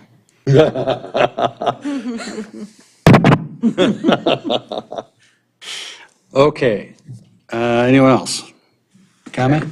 Are we all going to have a chance to comment? Go ahead. Okay. So I think we were so incredibly fortunate to have the 3 presentations that we did. They were all very quality presentations, and they were all impressive. My comments in no way, shape, or form will be that I don't believe one is not capable over the other. I'm just going to have some preferences. So my top 2 choices would be McCarthy and Smith first and Auk second. And again, I want to reiterate, nothing disparaging about Auk. I think they would do a great job. I have seen their work in our community, their presentation, their team. Everything was top notch. I have personally had experience building a building with the actual team that was here in front of us with McCarthy and Smith. So I know firsthand how accessible they were, their integrity, their character. That means a lot to me. And I want these buildings to be built with character and integrity to represent our township and serve our residents to the best of our ability. When I mean accessible, they were very accessible. I could call them on their cell phones. They did human acts of kindness and thoughtfulness when they were looking at the library that I so appreciate. and they bring an enthusiasm that I enjoy, and they were there every day. Their bid is very reasonable. They had a great working relationship with our existing community development department, and they are familiar with the members of this board. So I think they fit right in, and they're familiar with the land. There's a lot of work that's kind of already been previously done as they looked at this entire area once before they built the library. So I would be more than happy and willing and welcome AUK if that is the choice of this board, but I do believe that McCarthy and Smith would be my choice. Thank you. Thank you. Okay, we're going on the line, sorry. Trustee Voorhees, we're going playing ping pong here. Thank you. I just put bullet points together. To me, it was down to AUK and McCarthy Smith also. I like the diversity of AUK. I like the two building superintendents that AUK was also supportive. And to me, they had the most public building experience. Love the energy of McCarthy Smith. Like, I was exhausted just watching them get him up and down. My only concern from them, and I know they did the library, is that they had low public building experience. So if I were to decide, I would definitely say AUK. Very good. Thank you, Supervisor Cola. I went in with a graph, a chart, and I decided, scoring them on price, flexibility, reputation, speed, customer service, interest and penalties, and length of relationship required. 1 through 5, my top priority was being fiscally conservative as we're going to approach this venture, and that would be pricing. Up to 5, you double that, 10 being the score. And all three companies did an excellent job of during their presentation. But my choice is going to be McCarthy Smith. I go back to during the construction committee, is they were neck and neck, but they've got a proven track record with our library. They brought it in on time. And that would be my first choice. But if it's the board's desire to go with AUK, I will be fine with that as well. Thank you. Thank you. Mr. Roman. You don't want to go next, Mr. Supervisor? Well, boy, when we interviewed these 3 different construction management firms, it was my hope that one would just jump out ahead of the other 2. And of course, that didn't happen. I thought all 3 presented very well. And as the rest of my board has mentioned, all 3 very capable. I would be comfortable with any of them. But that said, when I have 3 so close, I kind of went back to some of the littler things, like who do I know? Passions, who do I know is going to service us? Who do I know we're going to work well with? I came down to McCarthy Smith. I saw Sean work with them, for well over a year with the library, and it was just a great working relationship. Interestingly, I know we're talking in the future about possibly a building for water sewer to house some things, and a number 2 fire department. I thought for those other projects, a Brevard would be a great fit. But for this and what we're trying to accomplish here, when it comes down to passion, service, and history, it would be McCarthy Smith for me. Very good. Well, as usual, this board has given its supervisor some infinite wisdom and direction. And I'm therefore going to change how I'm going to propose my format. So that being said, and I want to thank you all, by the way, very much.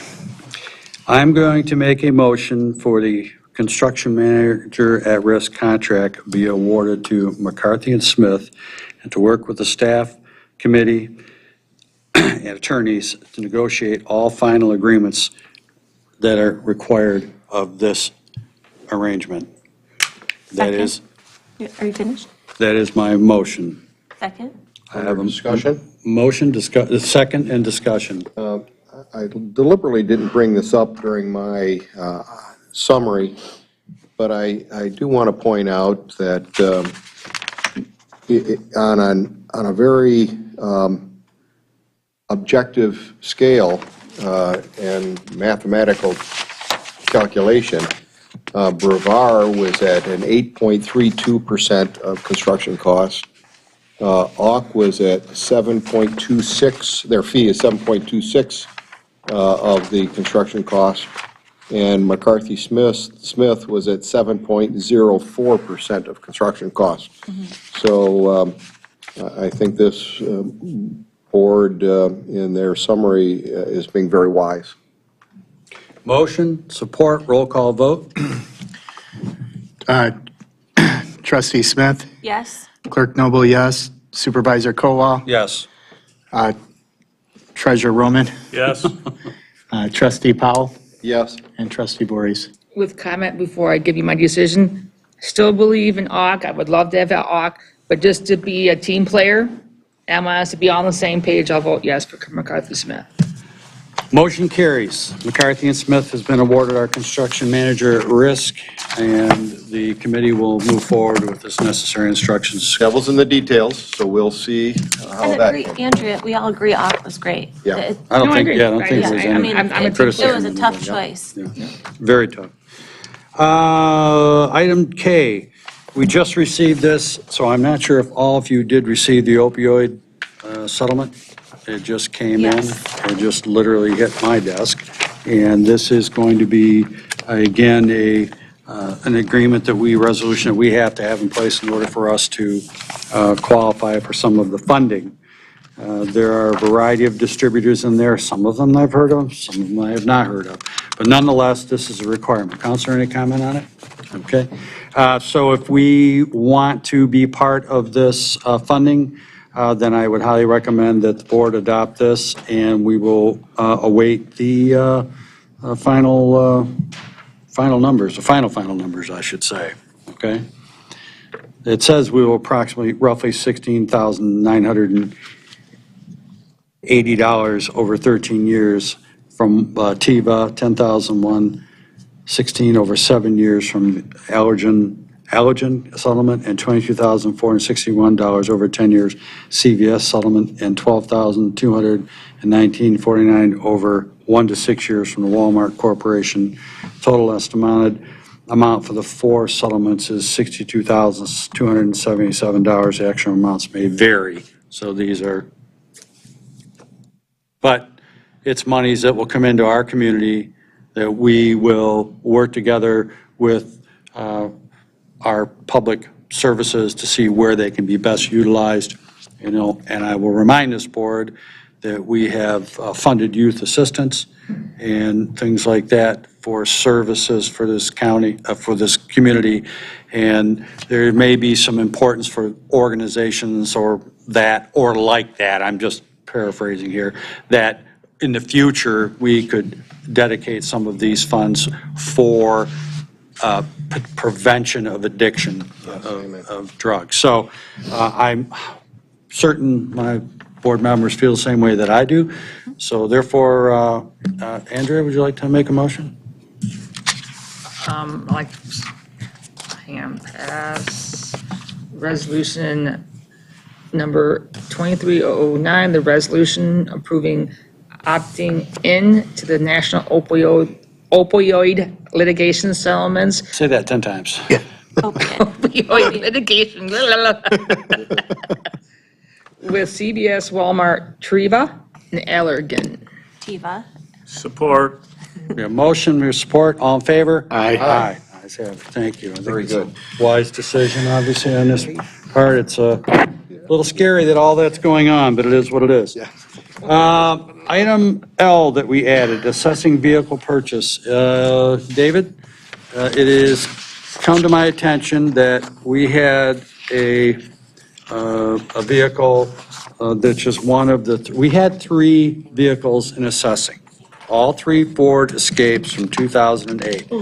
Why they were all bought at the same time is kind of beyond me, but nonetheless, they were. But at any rate, the one of them had an electrical gremlin in it, and it went the way of the wild goose here a while back. We auctioned it off and did not replace it. And we have increased our staff now in assessing. And we have another one now that has excessive repairs done, and it is, what, 14 years old, 15 years old? Oh, they already have them. These are just extras. Thank you. And David?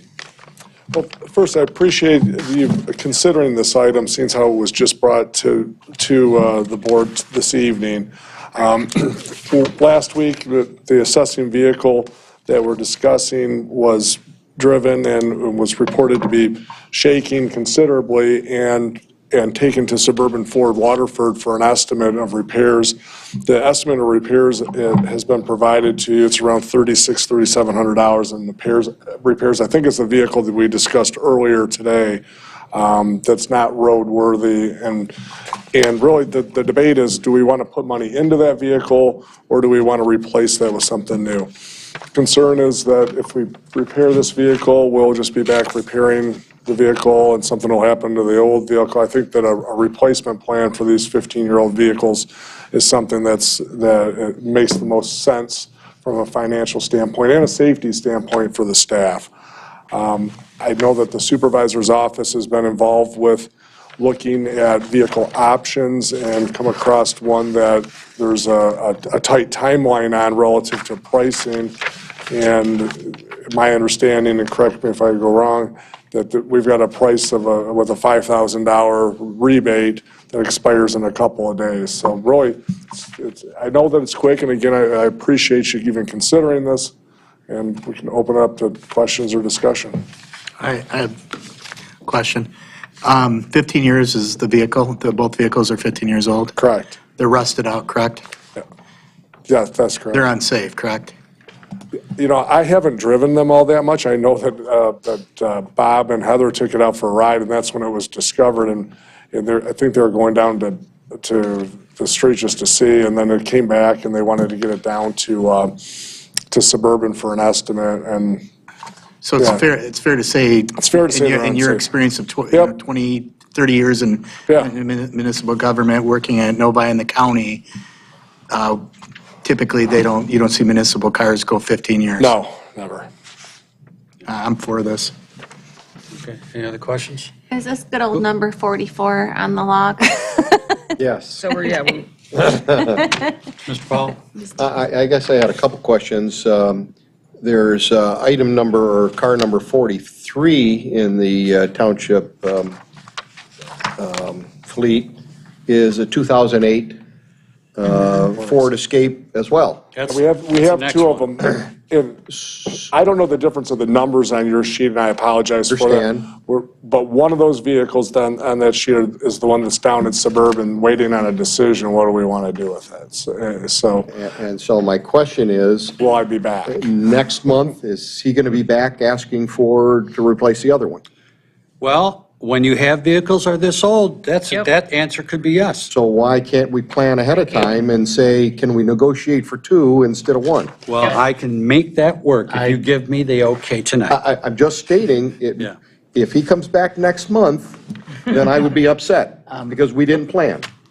I have right now an opportunity, Except I won't be here, so I won't I be know, upset. so you won't be upset. Take care of it for you, because I did it to Aaron. But I have an opportunity right now with an additional $5,000 rebate off these vehicles on top of our call it our government pricing, so to speak.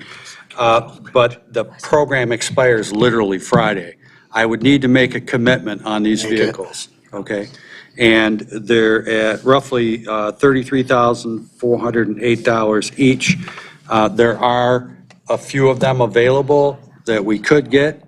I would really like to see the board approve both of these vehicles because the ladies are out there and I've had them come to me and tell me they frankly don't feel real comfortable in them, okay? Well, yeah. And that concerns me.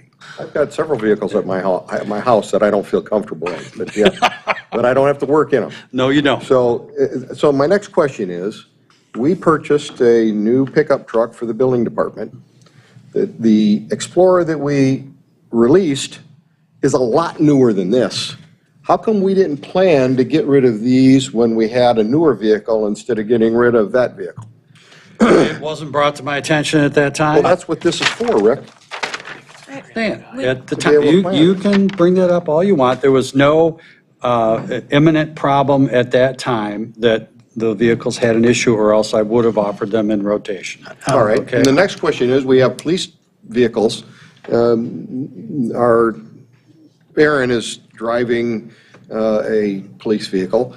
Do we have other vehicles that are falling off this list that we could replace it with? Yeah, I asked the chief specifically that question. He said he's getting the plum. The other two, he would not recommend retaining. Okay, him not recommending retaining is a lot different than replacing a 2008 Ford Escape. Well, that's fine, but I don't want to be back here with the same problem over again. So who's making, nobody's making a decision saying, these are still roadworthy, not for police, but they're still roadworthy Well, for a part-time the assessor? chief bases it on any issues they may have had with them, whatever. Again, issues that they have, maintenance issues and continuing. And I've asked him his evaluation of those vehicles. And as a department head and the chief of police, I believe he has public safety at best interest, which would mean anyone in the public and/or any employee do not necessarily drive those vehicles. And I have to take his staff who drives those vehicles basically 24 hours a day and has an intimate relationship with each and every one of them that they do. Before they turn them in, they give an evaluation to the chief, and he's basically tells me that information. So I take his word for it, because his word goes a lot farther for me than merely a number on a sheet. And I understand, but when the police chief stands up here and asks for a vehicle, he gives us the criteria that police departments have, totally different than a part-time assessor going out and assessing Well, they're something. not because- part-time, Because, they're out- okay, full-time. But his cars run constantly, they have to be warm, they got computers in them, they got all of these things. And so his requirements are a great deal different than a staff position in the township. So I'm asking you as the supervisor, you should probably evaluate these things so that you say, this vehicle needs to be replaced with this one, at least for the next 2 years, and then let's plan ahead when we need the new one. These two particular vehicles, the one has been running, has been functional. I believe that they've had the brakes replaced on them numerous times for the mileage that they have on them, okay? Because there was a period of time where they weren't as active as they were, in my understanding, is what I was told historically. But that creates other issues. You've got rust. These vehicles are of the same Oh, era. 2008 is too long. Of the same, I'll same grant you. era that he's going through. As a matter of fact, my daughter had one, the exact same problems, rust areas that Aaron's talking about. So Ford had a problem that year. So, but I understand your point, but I'm not the one to run out and spend the money frivolously or immediately, and I've tried to put these cars in rotation. I started that program before the board even talked about it, okay? So I've tried to bring other vehicles and reutilize them wherever we could, you know. But we're getting to the point where some of the ones, Aaron's is a perfect case in point, we've used it up to a point where it's just not practical for us to put any more money into it. Because when we can get the life out of these cars, our long-term investment in them is much more efficient. If we keep a car like this for 10 years, it costs us $3,000 a year, okay, roughly, okay? Can I say something? So, yes. So typically, police cars, the first thing that are gonna go, especially Dodge and the Fords, you're gonna run through, let's say, 80,000 miles. You're gonna probably put 4 sets of brakes on it. You're gonna probably go through 3 sets of tires. And then you're gonna, because of the roads here, you're absolutely gonna, you're gonna have the front end worked on. Usually, you're lucky if you don't in the lifetime of a police car. Some police cars are assigned to certain people, like in departments, and the younger guys might drive it a little more aggressively than you or I would. driving habits as you get older, us, myself, I include, are a lot different than when you're, a brand-new policeman at 25. Not saying they're, jumping on them, but they're a little different. Everybody has a different driving style. So to the point of the car that Aaron has now, we're going to dump about 4,500 into it, probably 35 to 4,000 on the front end.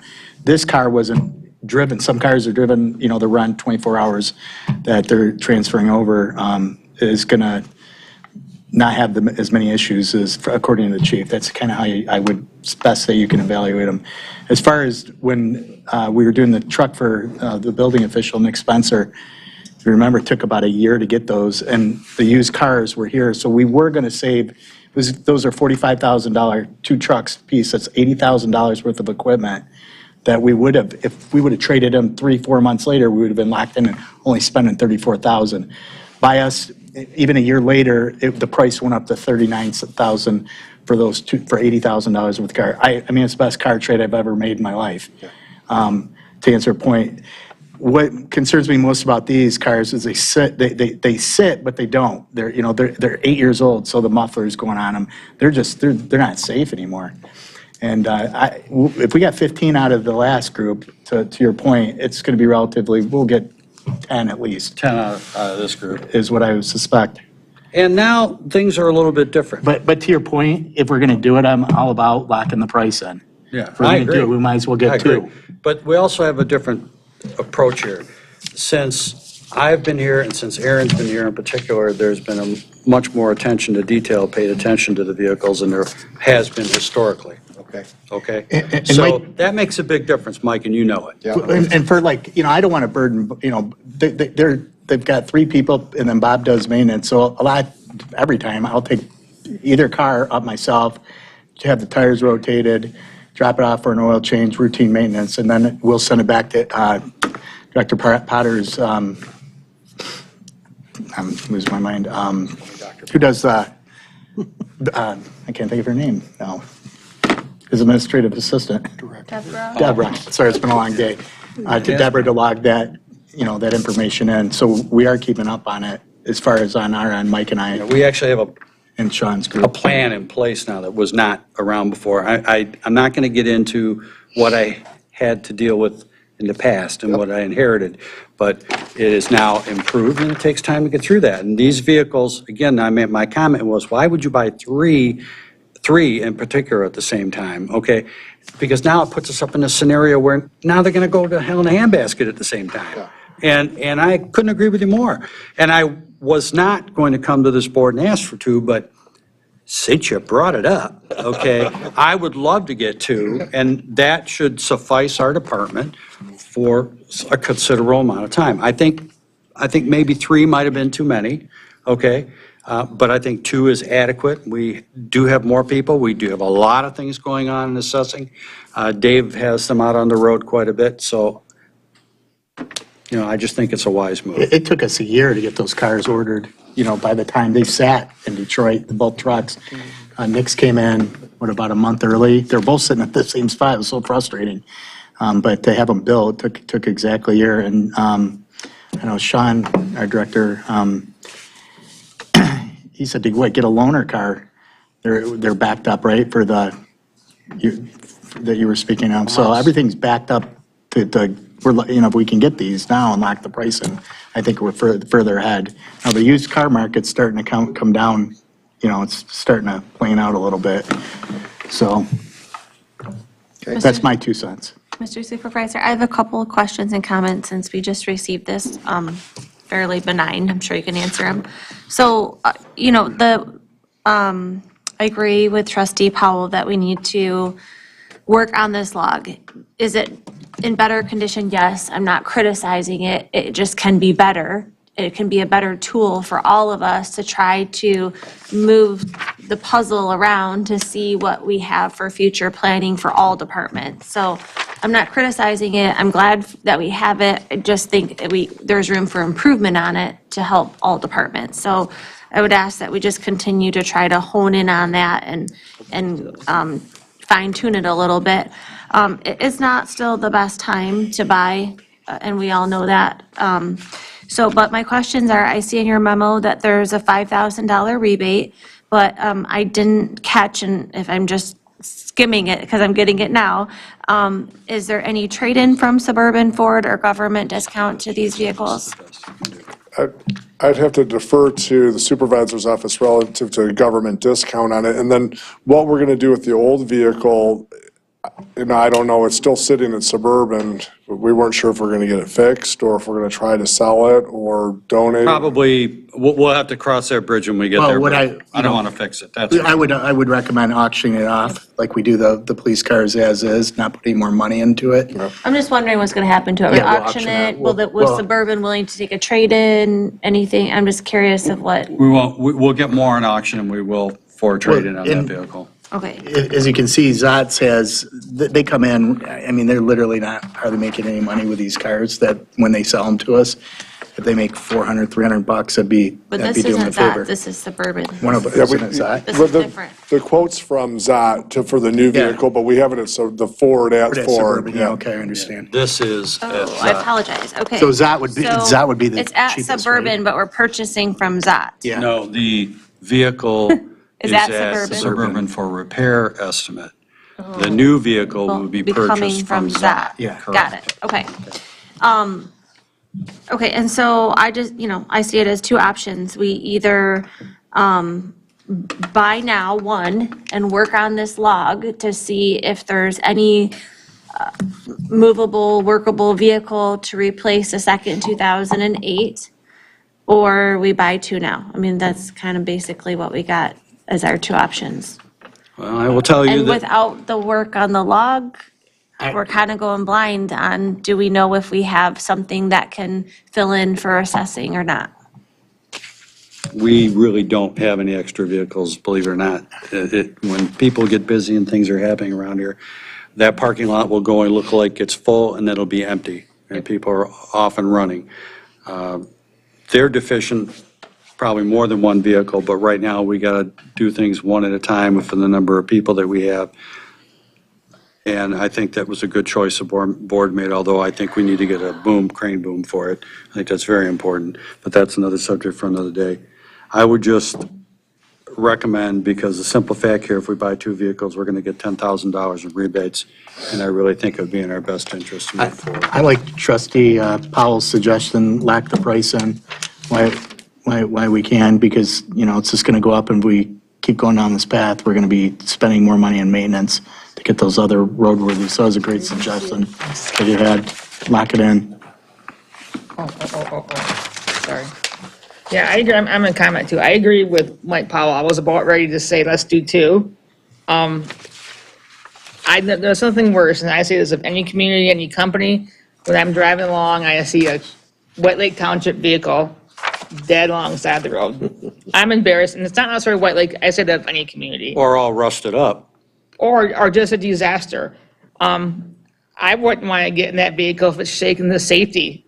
The word tonight has been roadworthy. I don't know if I'd even want to get in it just to test it out and go check it out. So no, I'm totally in agreement, we need to. If you're in agreement that we need to.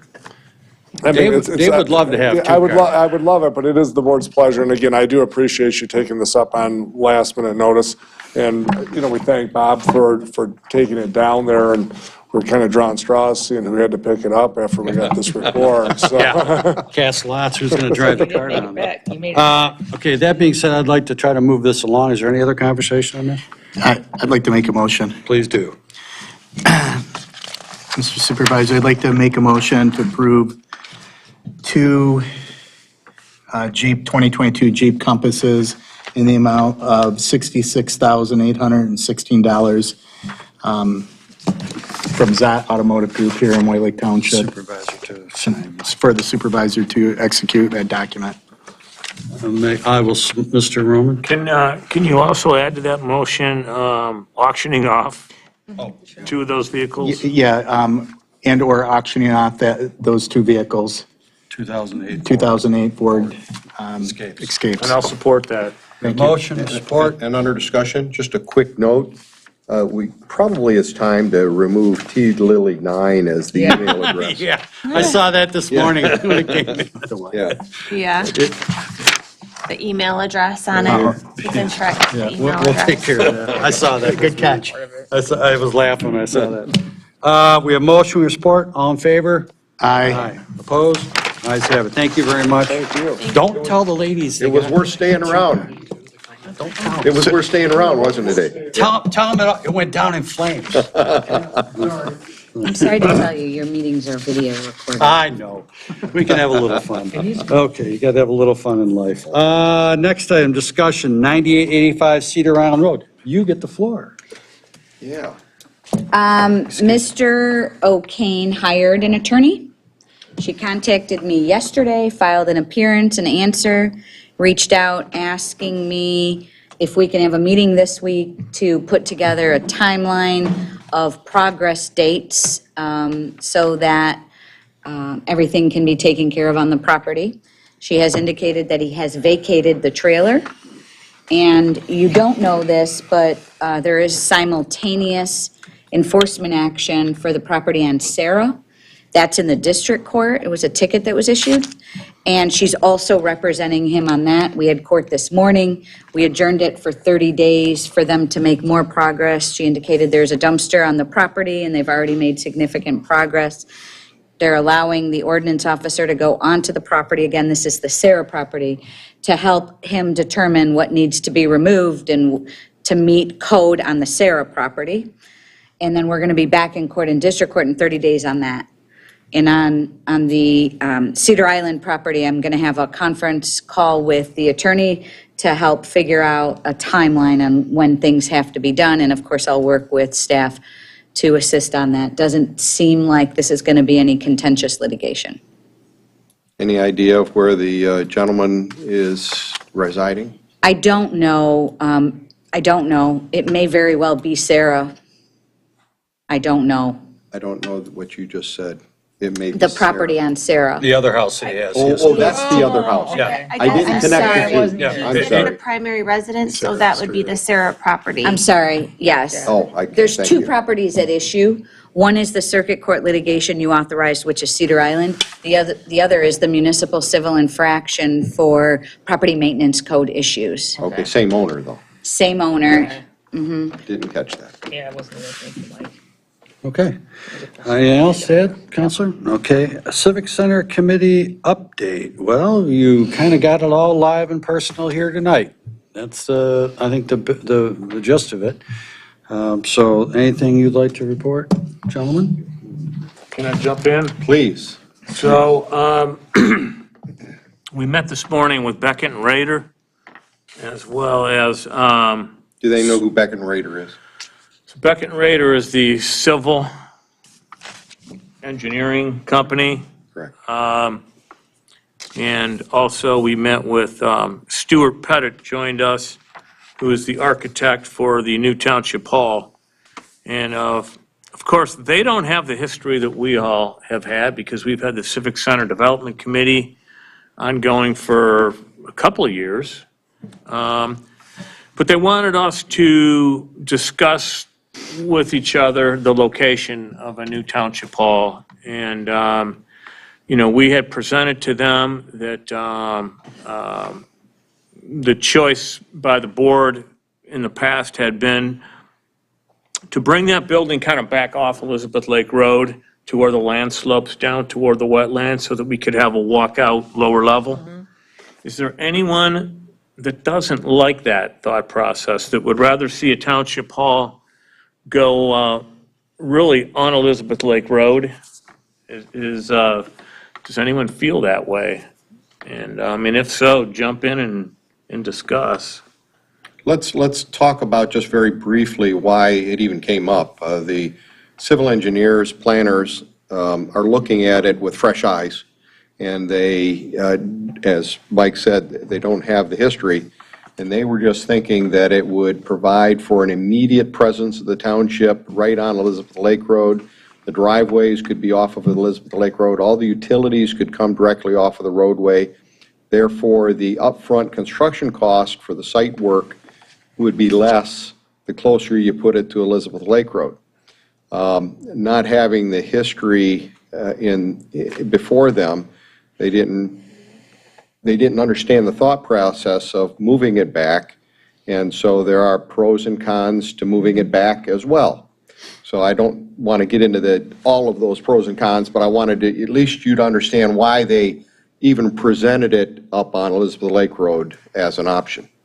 And then after I was unfortunately detained to get to the meeting, and I came in and I had a discussion and discussed with them what the recommendation was of the CCDC, which Mr. Powell sat on, and the logic behind it about having a walkout lower level, and that the senior center was going to be in the lower level, and it would make it a much more inviting and much more natural area to have the beautiful wetland and woodland area to look out at, and really kind of create its own atmosphere, as well as ultimately that lower level being a community rooms that could be rented for a wedding or bar mitzvah or whatever you want to do there. You have that option of having that, and it would create a very, very nice community place.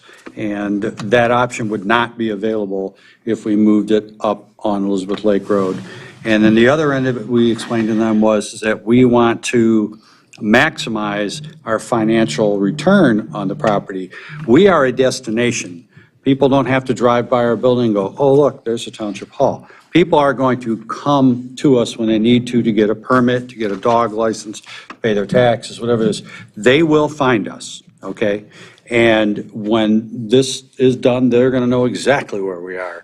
And therefore, any of the property that's up in front would render us a much better yield as taxable property that would generate revenue to help retire the debt. And that was kind of it in a nutshell. And they kind of, I had to leave unfortunately after that, and I'm not sure if there was any ensuing conversation after that. Mr. Powell? There wasn't, except to let them know that we were going to provide them with some background information as to why the building was located where it was at. But it is at a very crucial time. We really wanted this board to concur as to where this building needs to be or should be so that we can proceed forward. If we don't choose the spot tonight, the architect can't design the building, the engineers can't lay out and grade the sites, the parking can't be determined, so really nothing can be done except for a spatial study as to how much room each department needs until we locate the building. So that's why we felt important to bring it before this board tonight and make sure that we are, at least a majority of us are in an agreement where it should be placed so that we can move forward. Mr. O'Neill, Sean might have something else to say as well. I don't think so. Over the years, we've kicked the location around a little bit. Obviously, we know we want to be at the south end, kind of near to the park, near to the public safety building, because we do still work together, and there's certainly a need from time to time to, mix with those departments. And some of the space in our building will be shared. For example, we'll have some flexible space that can be used for, public safety events, things like that, training.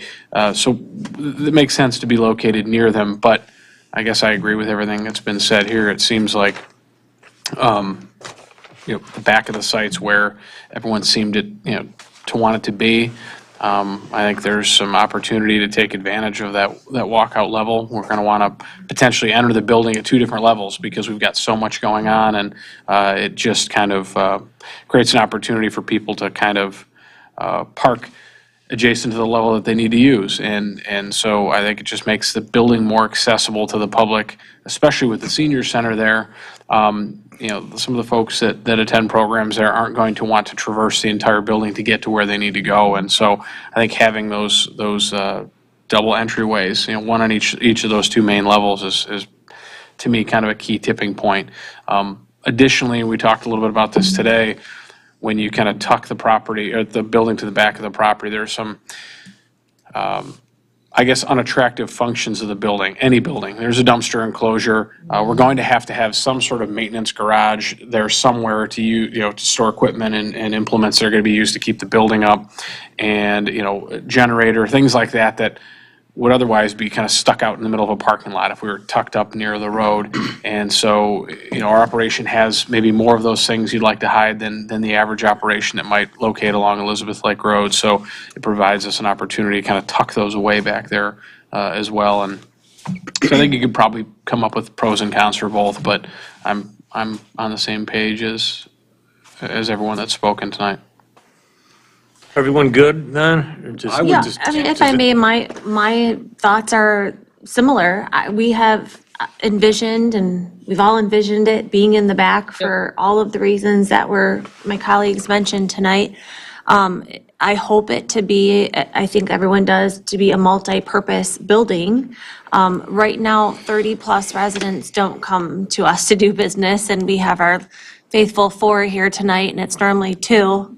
And so, we aren't, we are a destination for a specific purpose only, to come to do business. We aren't like, hey, let's go to the township and hang out, So I would think it's so much better use of land and service to our residents to have that upfront Elizabeth Lake Road corridor to have, things that are beneficial to them, like ice cream shops or, commercial use or something that we envision as being a centrally located area to gather as a community, especially with parallel parking. You can hop in and out and do your shopping, or, that's what we all envision. And so we don't need to take that front and center space to create our downtown area.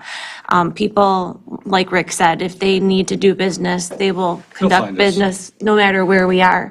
And it does make a ton of sense, as Mr. O'Neill said, to be right next door to public safety, as there is a necessity to interact on a daily basis. So I like the idea of it being in the back. If there's some really convincing reason to have it up front, I'm not super, wouldn't die on the sword on that one, but I think it makes more sense and serves our residents best to just tuck us behind and use the rest of the land to better serve them. Okay, can I just ask for an informal raise of hands of the board members that like the idea of having the building back off the road? Okay, that's good enough for me. I did have And Mr. Ruggles just Mr. Ruggles waved as raised well. his hand from Bahamas. Thanks, Mr. Supervisor. Jamaica, I'm sorry, wrong island. I did have one other thing to pass out, so I'm going to pass these out first. These are from our architect, Pettit Straub, architect for the new Township Hall. What he would like us all to do is use the back page if you could. We're asking all of the board members to turn this back in with a list of your goals for the new Township Hall on the back, okay? This handout kind of goes into some different facets of buildings that you might not really think about. Things like well-being, designing for energy, designing for economy. Take a few minutes and go through it. But what he's looking for is, what are each and every board member's goals for this business? And he wants us to state the obvious, okay? My goals are going to be different from your goals. I try to jot down some quickie examples. One of your goals could be having extra natural light. Maybe it's all about safety for you. It could be about ease of servicing the public. Having all of our offices on the same floor. Whatever your goals are, as obvious as you think they are, our architect wants to see it. So I'm going to ask that we all turn these back in with your name on it and your list of goals. And what do you think, Sean? Today is Tuesday, end of the week? I won't be here. Okay. Still be up north. What you can do is take it with you. Take a few minutes to think about it at night. Yeah. 13-hour day Monday. And you can just take a picture of yours and send it back to me. Lou won't like it. But you know what? Our architect is pushing us because of timeline issues. And, we're trying to work with them. Yeah, I would say Jump if you could drop those off with our office, in particular Hannah, you could either scan it in and email it to her, or drop it off and she'll put them all together. I mean, pick a date, but if she could be your point of contact, she'll ship them off to Stu. How about Monday? Yep. That sounds Is good. everyone the weekend? Yeah, because every the weekend. Monday's great. That's It might good. be something you think about Yeah, while you're for the making your weekend. list. And you No, add on I to it. appreciate that. That's good. Thank you. So Monday, thanks, guys. That's all I had, unless Sean, Mike, or Anthony want to jump in. Yeah, I'll have it done. Okay. All right. Next item of business, recess and enter into closed session to consult with legal counsel regarding trial or settlement strategy in connection with specific pending litigation of Squires versus White Lake, Oakland County Circuit Court. Case number 2022-195041-AA in accordance with MCL 15.268(1E). Mr. Supervisor, just a point of order. Would it make some sense to do trustee comments, just in case the public were staying here just to hear us comment? I don't think it's going to be long. I really Okay. don't. Sure. Then, Is that the kiss of death? Is that what you're telling me? Yeah, it is. No, I don't. I would have to amend the agenda, and I technically have to do it at the beginning of the meeting, I Mr. really Powell. don't. I really don't Good think it's point. going to. Feel Okay. free to. All right, we're Feel good. free to go home if you'd like. yeah. Motion? Do you need a motion, Rick? I need a Yeah, motion. Made a motion. I made a Oh, you motion. made it. Need support? Or Or- Roll call vote? Supervisor Colwell, Yes. Treasurer Roman. yes. Trustee Voorhees. Yes. Trustee Powell. Yes, Clerk Noble, yes. Trustee Smith. Yes. and we can send Ken home, right? Not yet. Really? Yeah, no, I agree, we can't. 'Cause we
We're now back in open session, and in regards to the closed session item, we are going to make a motion to approve the draft consent judgment with modifications to paragraph 7, second sentence, The removal of it. for removal. Support. A motion and support, roll call vote? Supervisor Kowal, Yes. Trustee Smith, Yes. Trustee Voorhees, Yes. Trustee Powell, Yes. Treasurer Roman, Yes. Clerk Noble, yes. Motion carries, thank you. Trustee comments, Trustee Smith. Thank you, Mr. Supervisor. I will be very quick. The White Lake Township Library, a question came up last month. Would they be able to have citizens take the master plan survey? I'm sorry, it's late. Trying to think here. The master plan survey on their public library computers, and would it be able to clear for another citizen or resident to come in and take that? And the answer is yes, they will clear, and so residents are welcome to take that survey at the library. I attended their library board meeting this month, and they're starting their strategic plan, and the Friends of the Library have a lovely tea planned as a fundraiser. Information's on on their Facebook, the Friends of the Library, and on their White Lake Township Library website, if you'd like to support that fundraiser. And additionally, they're making plans, which is so incredibly heartwarming to me, to resurrect a memorial for former Director Larry Ostrowski. Tonight, I just want to mention, I am incredibly proud and honored to